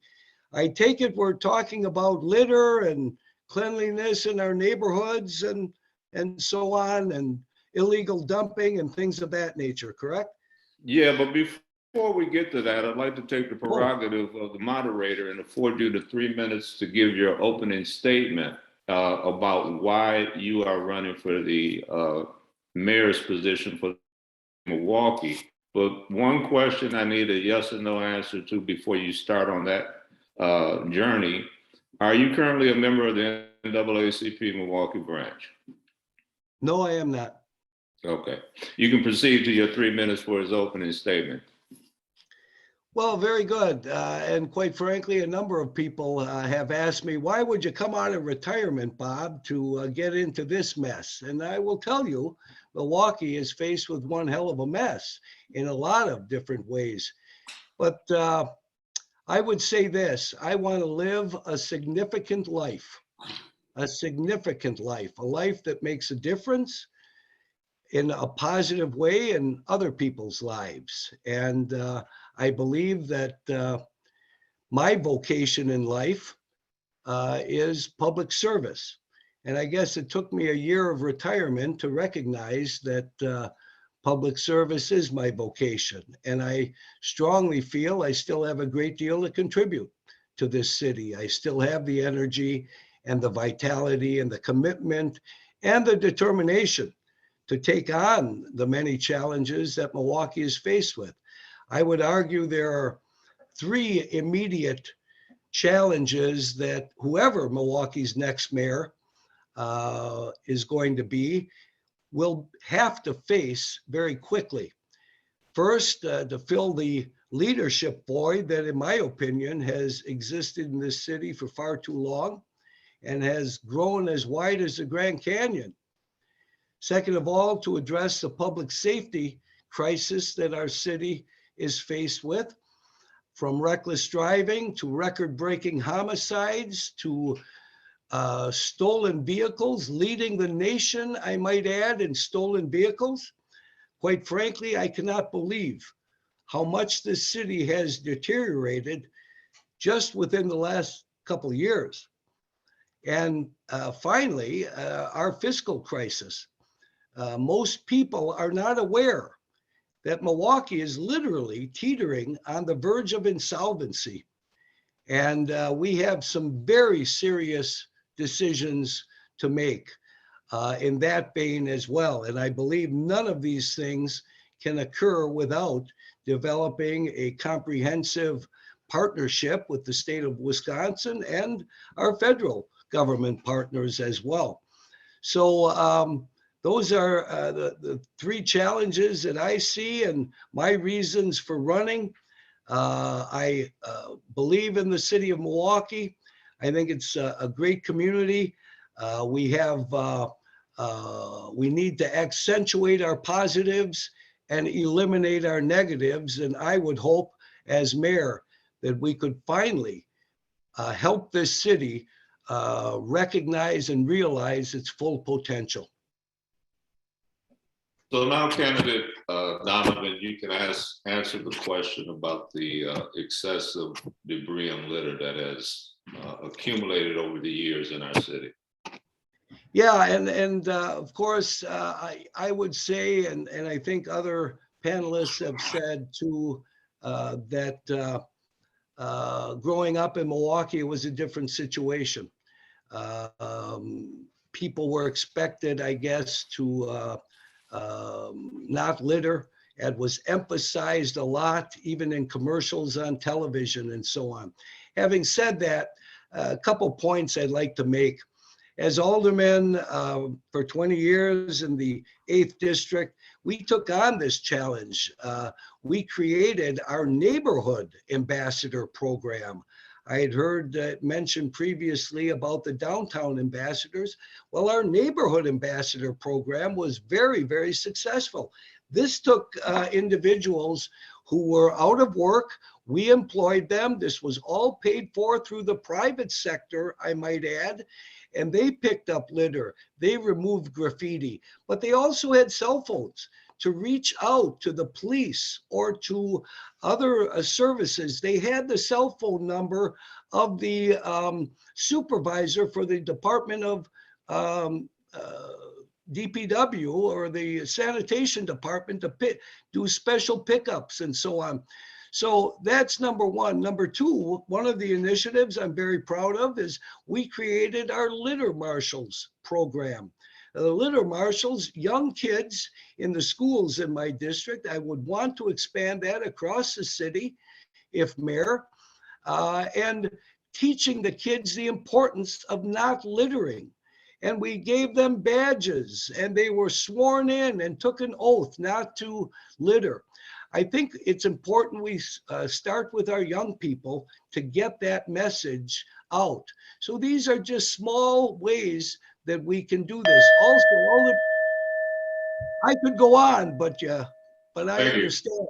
But Alderman Stamper had a good idea that we need to duplicate across the city, and I'll leave it at that. Thank you. Now we can get back on track in our rotation. This is the 6th question, and it goes to you first, candidate Taylor. Home ownership is one of the greatest wealth builders in this country. What would you do with the excess city-owned property to ensure BIPOC individuals have a legitimate opportunity to access home ownership in the city of Milwaukee?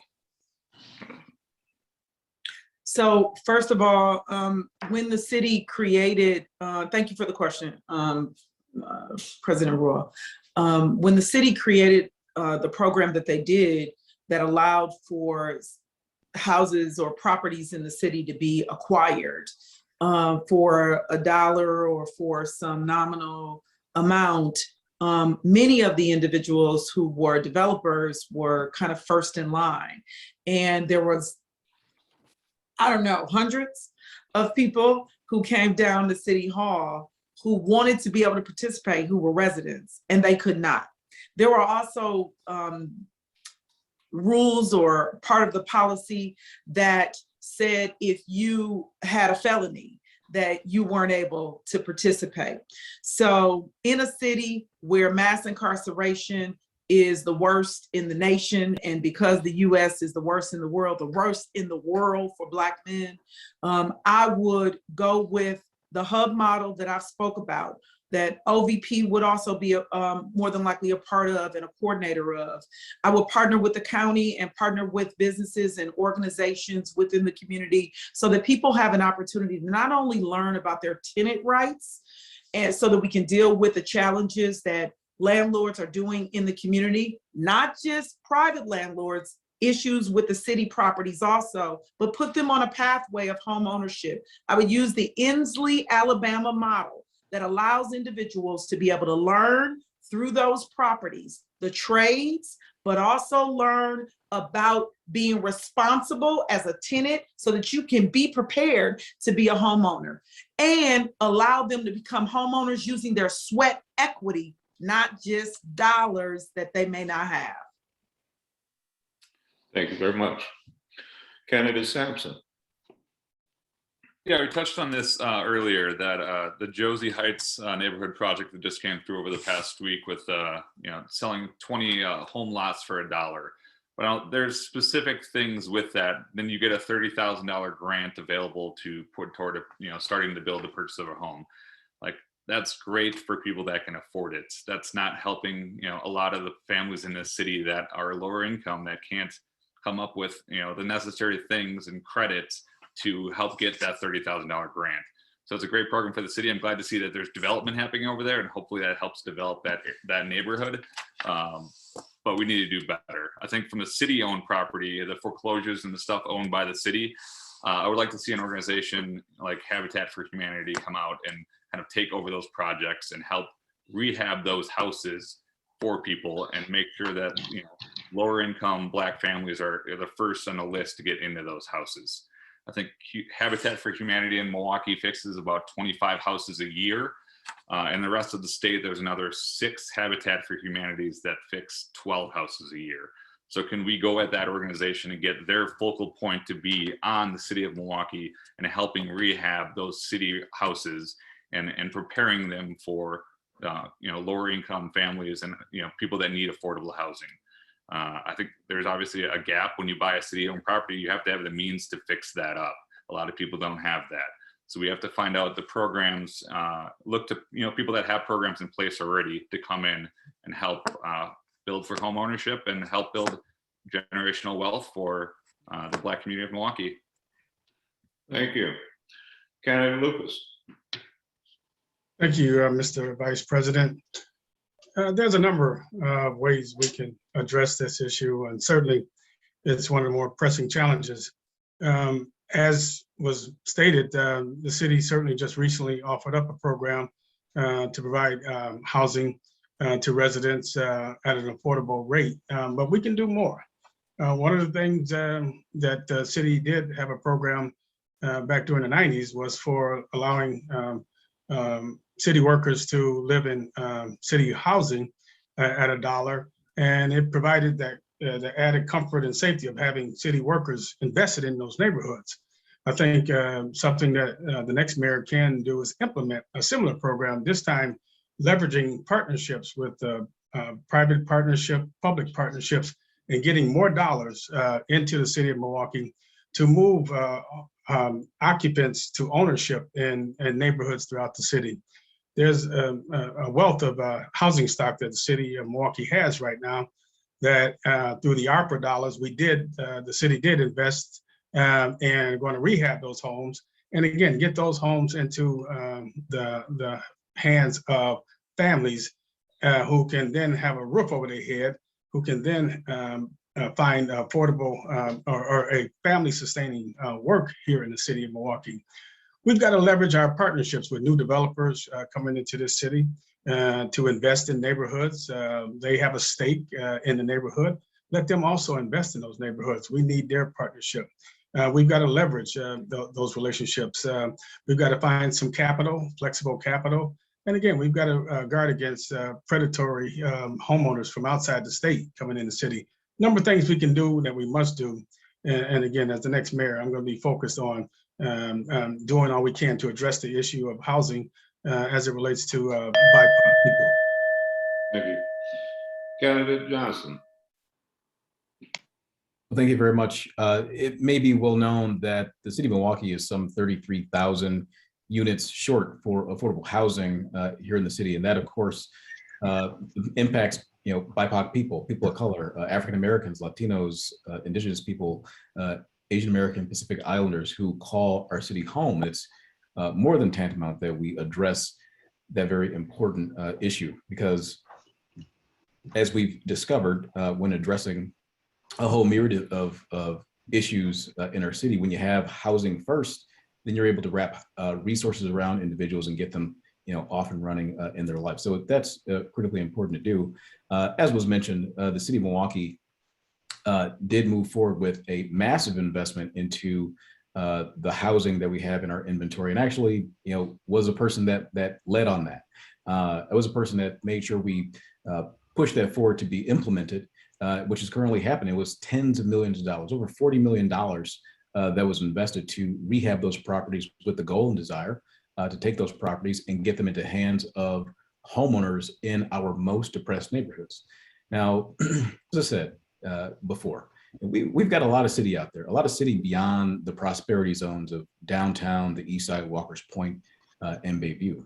And we have to act like it. And I constantly tell developers each time that I get, especially in this capacity as mayor, that we can't pass up on those opportunities. We need to see growth and development and jobs in the neighborhoods throughout the rest of the city. And when that happens, it'll provide opportunities for the folks who live in those neighborhoods to have access to family support and work, so that they then can purchase the homes in those neighborhoods. So there are a lot of things that we're to do in addition to making sure that these developers have tools to develop more affordable housing throughout the city. I'm eager to continue working on that issue as mayor. Thank you. Candidate Griffin.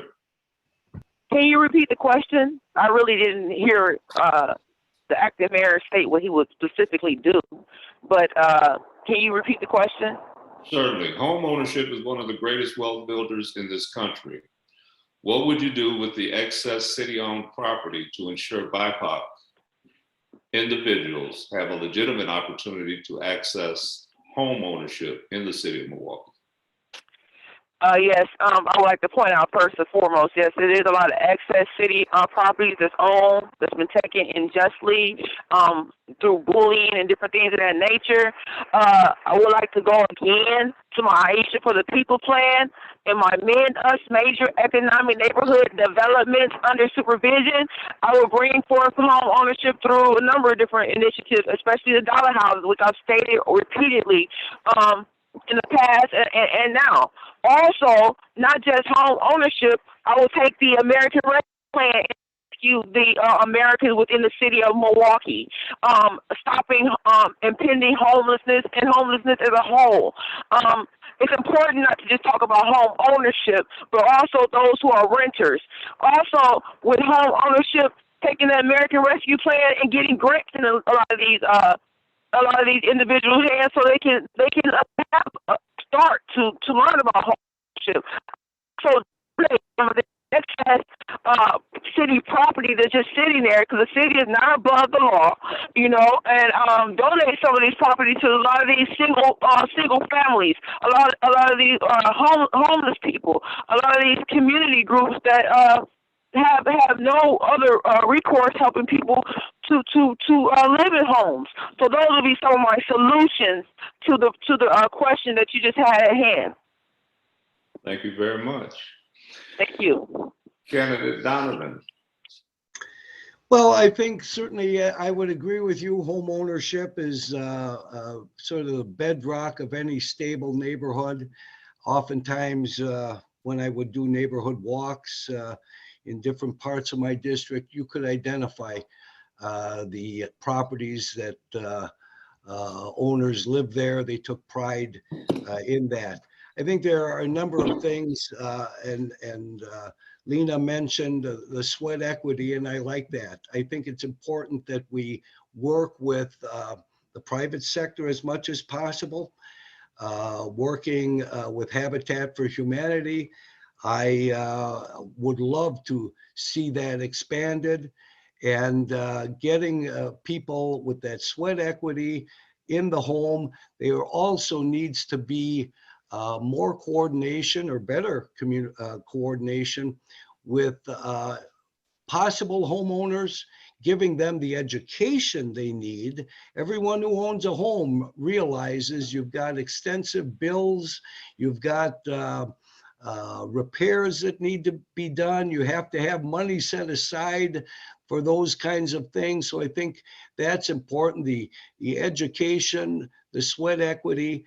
And also one of the things that I think is important, we build another or open up another community warehouse in Milwaukee, one perhaps in Century City, where we have materials and could include training, tools and so on for homeowners to and much less expensive materials that are available to provide for those homeowners and helping them maintain those properties. Thank you very much. Candidate Dimitrijevic.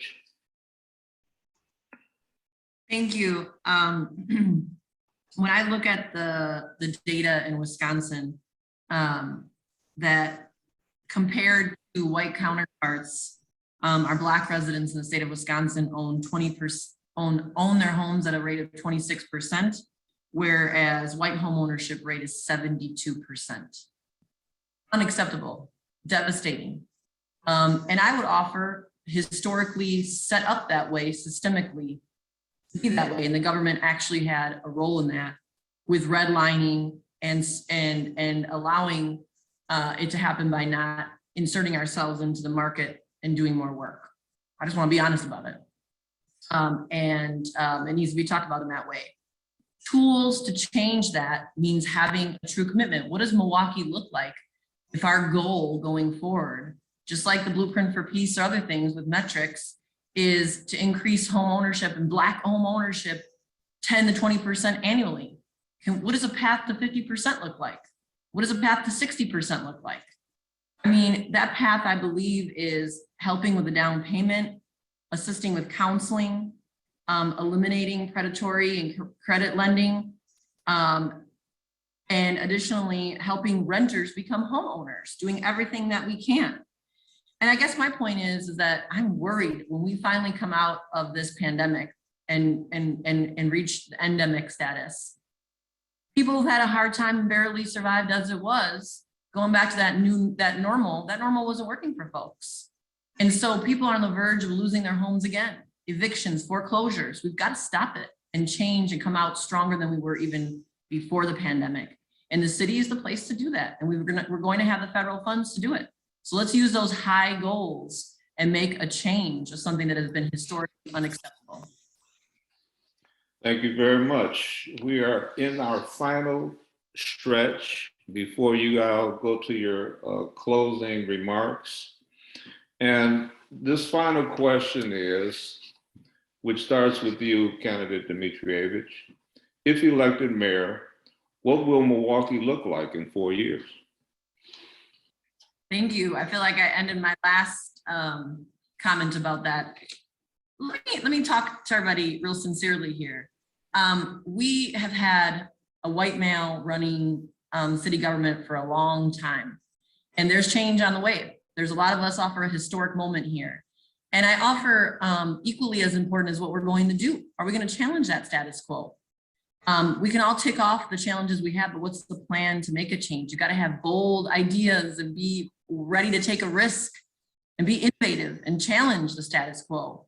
And I feel like that's what I offer. It's, too often voters and maybe some people listening in today feel like I got to pick the lesser of the worst choices here. I don't think that's the case. And I ask you to open your mind and think about what a Milwaukee would look like in Marina's Milwaukee. And I'm sure the others will chart their path.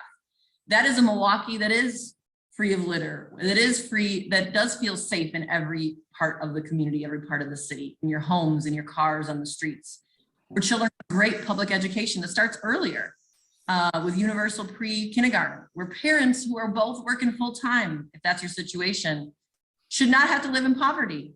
To work full-time jobs and still live in poverty is unacceptable. Where there is not lead poisoning in the blood of children from housing that we could have abated. That we have a goal to remove all that immediately and go backwards and help folks out. That there's not lead in the water. Those are human rights to a quality, safe, decent place to live, safety, education, and lead-free water. That's a human right, a human need. So, in my Milwaukee, people have what they need to not just survive, but thrive. And that is all the things that I laid out there. If that's the kind of Milwaukee we build and strive to, I guarantee you we will continue to be what we are, which is a city of champions. Thank you very much. Candidate Donovan.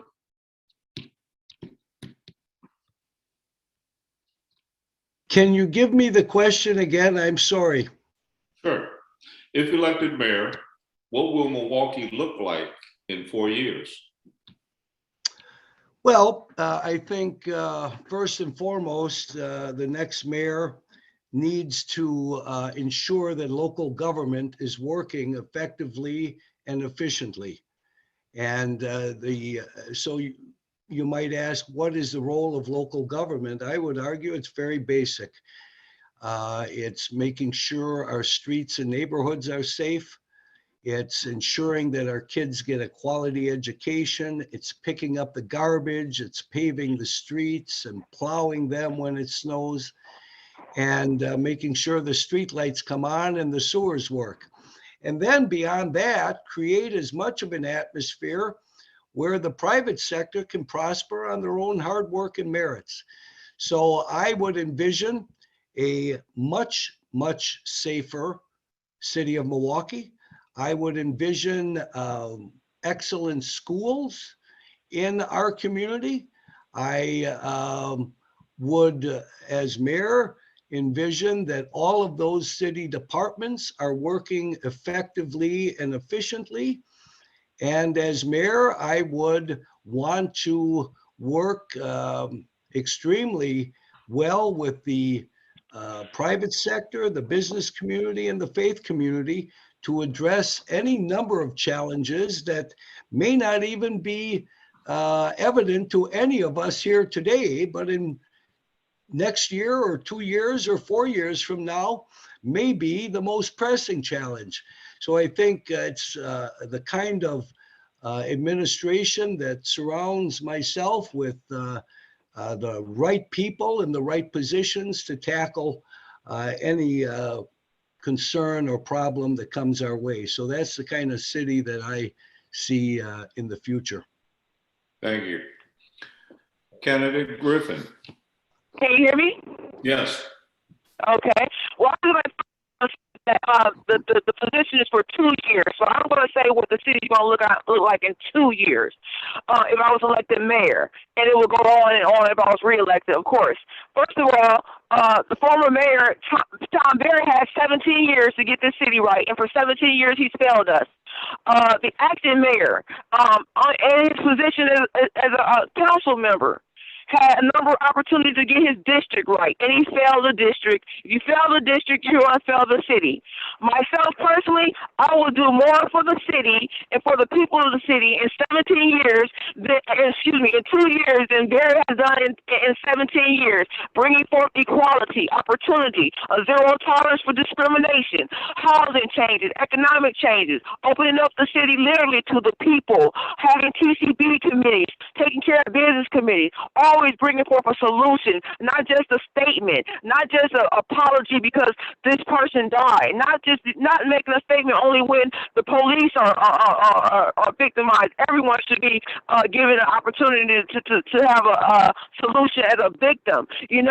So different things of that nature. I will bring forth so much prosperity in the city and progress in the city that it will become something he has never done under the reign of Mayor Barrett, and is not doing under the reign of acting mayor Cavalier Johnson. It is making a top tier city, and that's my envision for the city if I have the privilege to be elected mayor, and I will do that within the 2 years. Thank you. Thank you. Candidate Johnson. Well, thank you very much, Mr. Vice President. I appreciate having the opportunity to answer the question. The way that I'll answer is this. I grew up in this city, of course, and including in the most depressed neighborhoods in Milwaukee, and have always worked to improve them. There's still a lot of work to do. And my vision, my goals for the city is for us to be on a path to the most livable big city in America. We can do that in Milwaukee. I want to rebuild, start working to rebuild the Black middle class in this city, just like we used to have years ago, the Latino middle class in Milwaukee.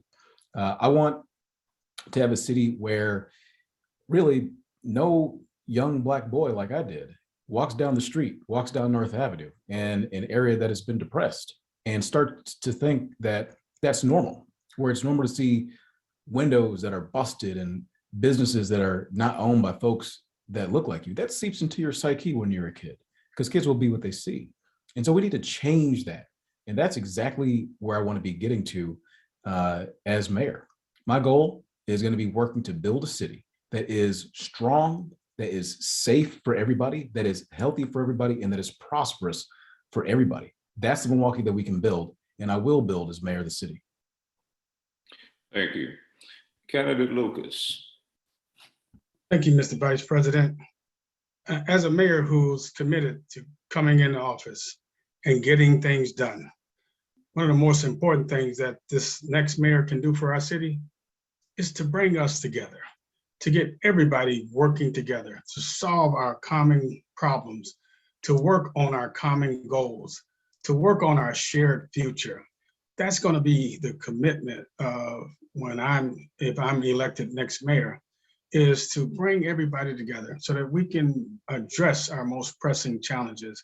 I want Milwaukee to be recognized again as a very safe city, a city where people can come in and work and recreate and earn a living. I want Milwaukee to be a city where, again, we're noted for how clean a city we are, and how much people enjoy coming to Milwaukee to enjoy all of our attractions here in our city. I want our city to be a healthy city, a city where, again, our young people have the tools necessary to go into a classroom and be prepared to learn, as well as our seniors have the care that they need so that they can be comforted in their latter days. And then I want to be the mayor of a city that is growing with development in all parts of the city, whether it's in the Rambe neighborhood or the Bayview neighborhood, from the west side to the east side. I want to be a city. I want this to be a city where everybody comes together and everybody works together. I'm hopeful that I have the opportunity and chance as Milwaukee's next mayor to bring everyone together, to bridge those divides. Thank you. Thank you. Candidate Sampson. Yeah, Milwaukee in 4 years, I'd love to see us hit 600,000 people. I mean, we're 23,000 people off from that. I think that's an attainable goal. It starts with our MPS. I think we need a good school system and a good product to keep people in the city so we don't lose them to your Brookfields and your Mequons and Whitefish Bays and anywhere else in Wisconsin. I mean, Bayview High School, where two of the candidates went, their DPI score is 41. That should be a high school that's thriving in the city of Milwaukee, and it's one of the worst.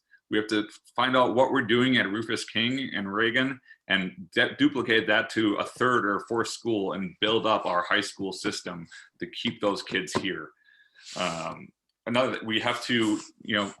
We have to retain talent. When kids graduate here, we have to put culture in place in the city of Milwaukee to keep them here, whether it's events, continue the bar and restaurant industry, stuff that young people want and need.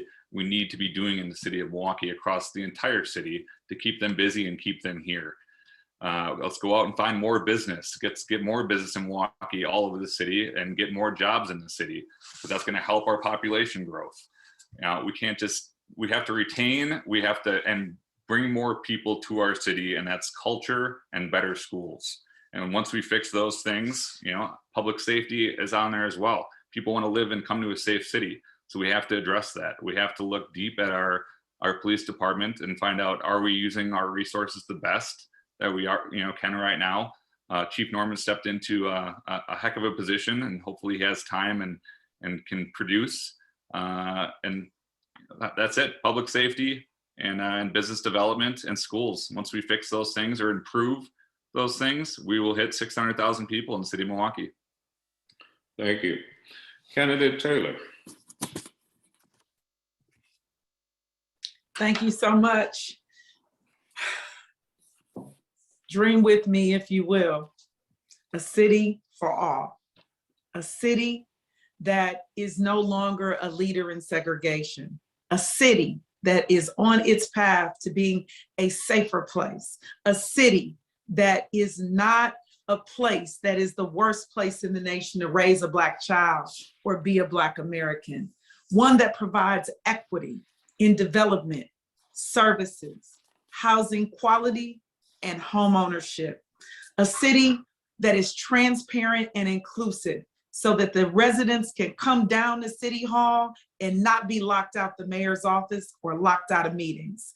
A city that is a model city for pre-apprenticeships, for apprenticeships, for pathways to entrepreneurship and pathways to home ownership. A city where businesses and new development want to come because we are on the move. A city where people of color and women and girls can look and see that they too are a part of leadership and can be encouraged and motivated to move forward in life.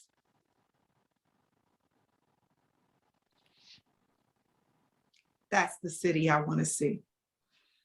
Thank you very much. That's the city I want to create. Thank you. So I appreciate everyone's participation in this panel discussion. We are now moving into our closing remarks, and we're going to conclude the way we started. Candidate Dimitrijevic, you will be going first. Okay. This is the concluding remarks.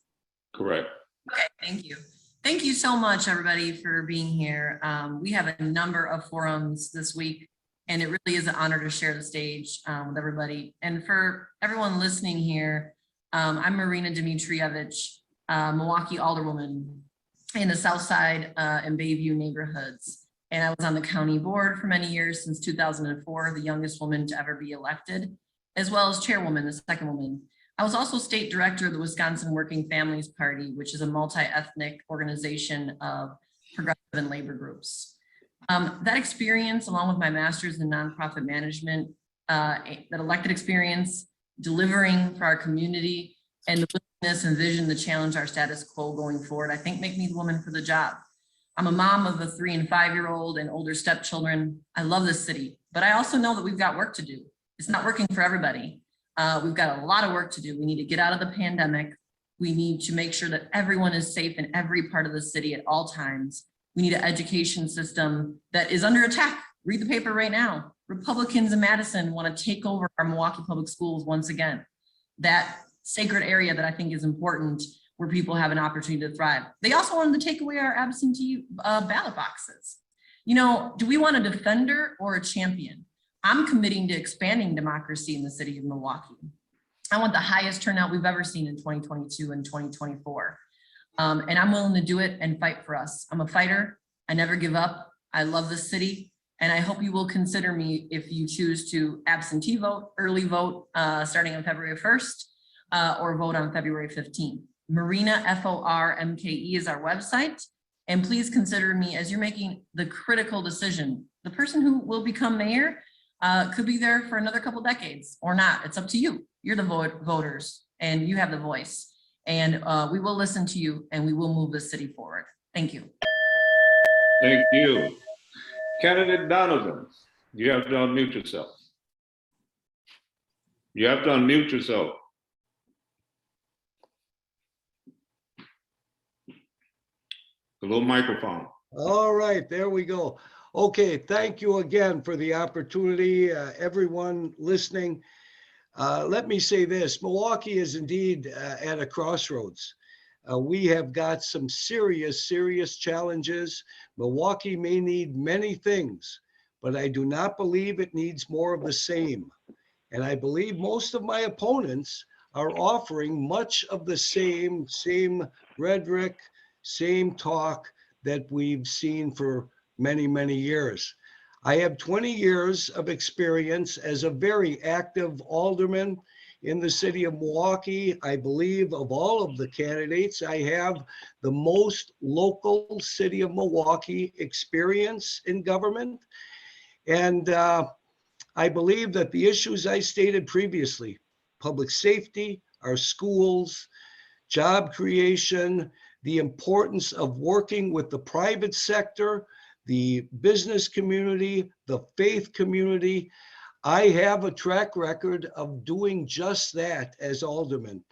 And I also believe I have a record of standing up and fighting for the best interests of my constituents. And as mayor, I would do that for all of the residents of the city of Milwaukee. And I think that's important. I would be a hands-on mayor, one that's out in the community, talking to businesses, talking to residents, finding out what the concerns are and taking care of them before they become full-blown problems. I would be conducting neighborhood walks and holding town hall meetings every month across this city. That's the kind of mayor that I think the city needs, and one who can create a partnership with the state of Wisconsin to address our many challenges. Thank you very much. Candidate Griffin. Candidate Griffin, you need to unmute.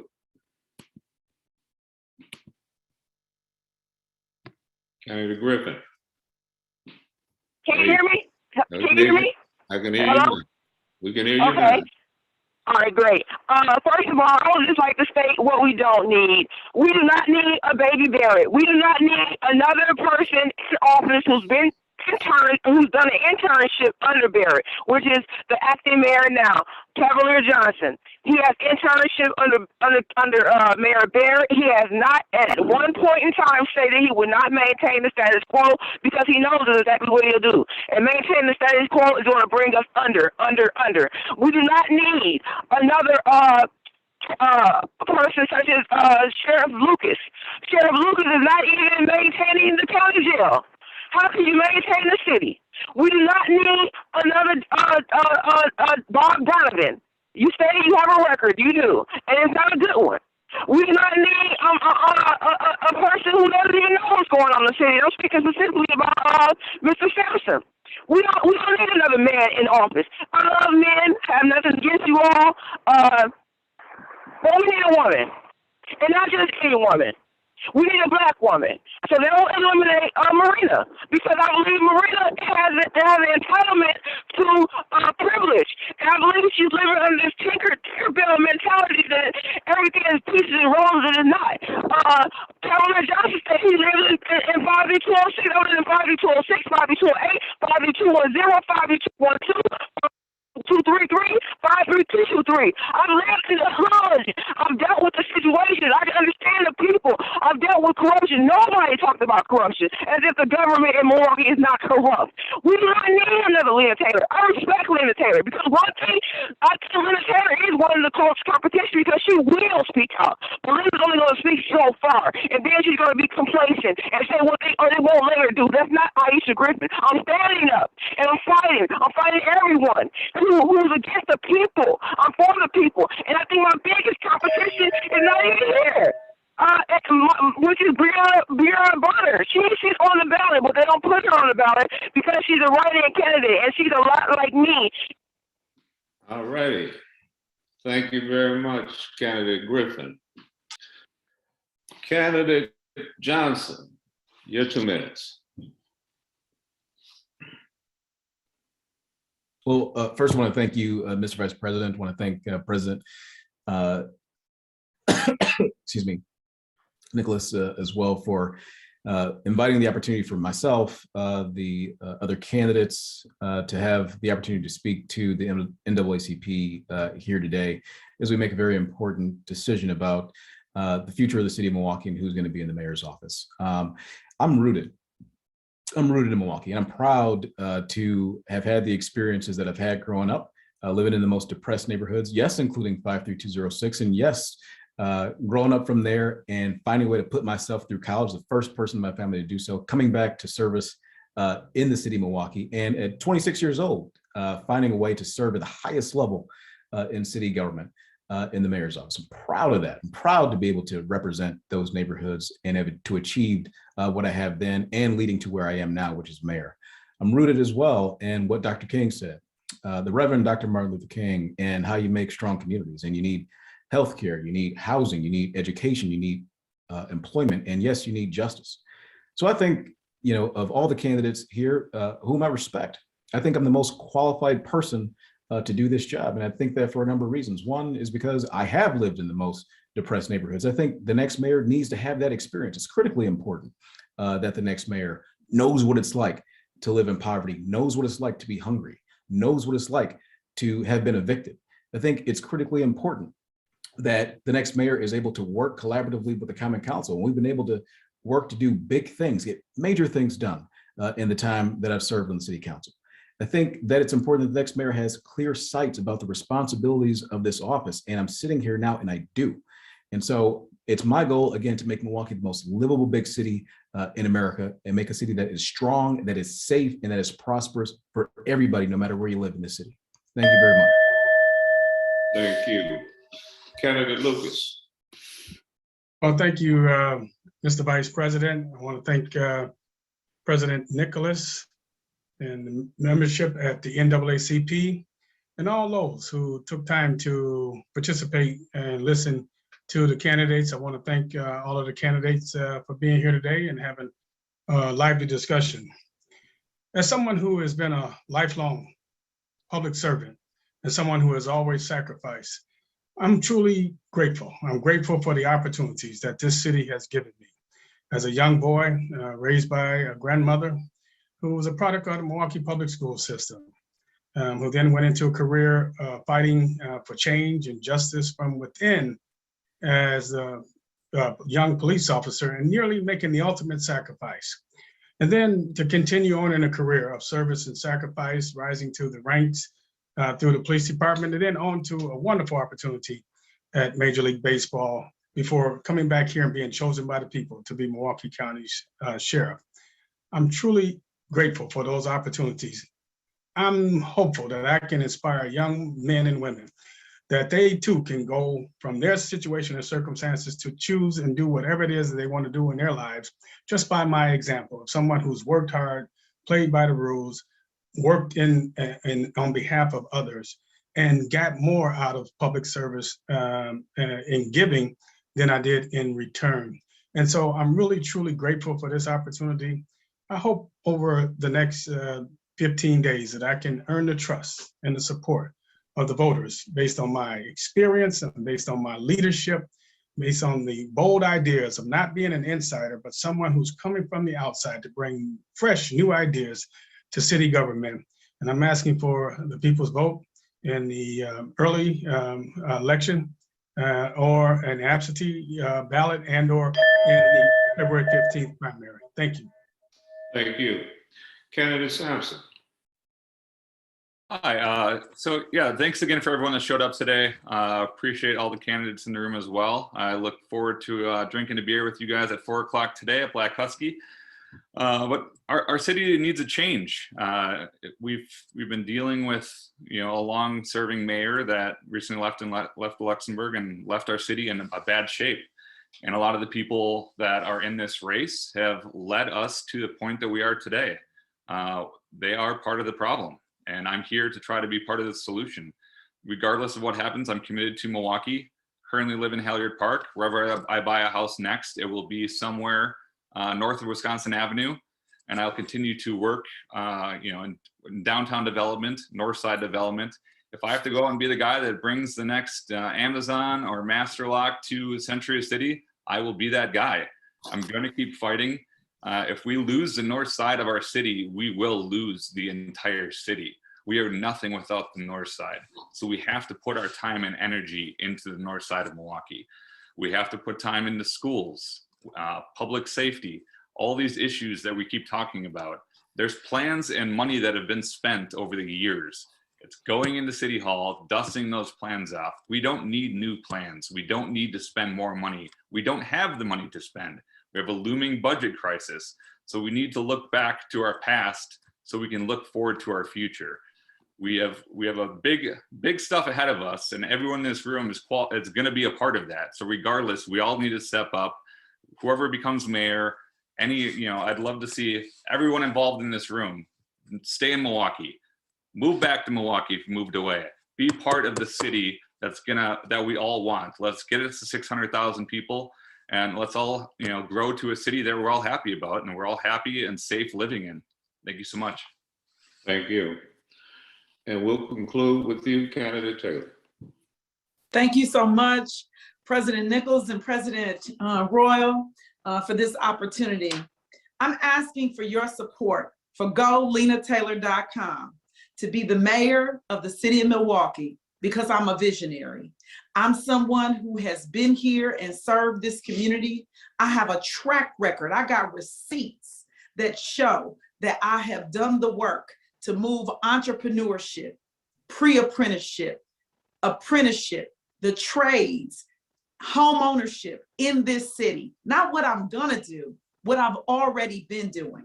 What I ask you to do is to support me, because you will get an effective leader who works for all of Milwaukee so that we can have a Milwaukee that we all can appreciate.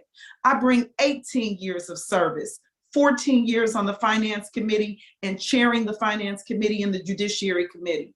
Not 18 minutes, not never being chairing a committee and learning, but able to hit the ground running as an entrepreneur. I ask you to look at the fact that I am prepared, battle-tested, and committed with a heart for the people. If you want a mayor who will push against the status quo, you know it's me. I've done it, not just when running for office, but all the time, not sometime. I am known as a get-it-done leader and have been able to work across the aisle, no matter if I've been in the majority or the minority. What I hope for is that you will choose someone who will be the mayor that when you are not in the room are making sure that equity is a priority. When you're not in the room, making sure that the voice of the people can be heard, whether it is at the voting box, on a Sunday for early voting, absentee ballots, or whatever it may be. Vote Lena Taylor on February 1st.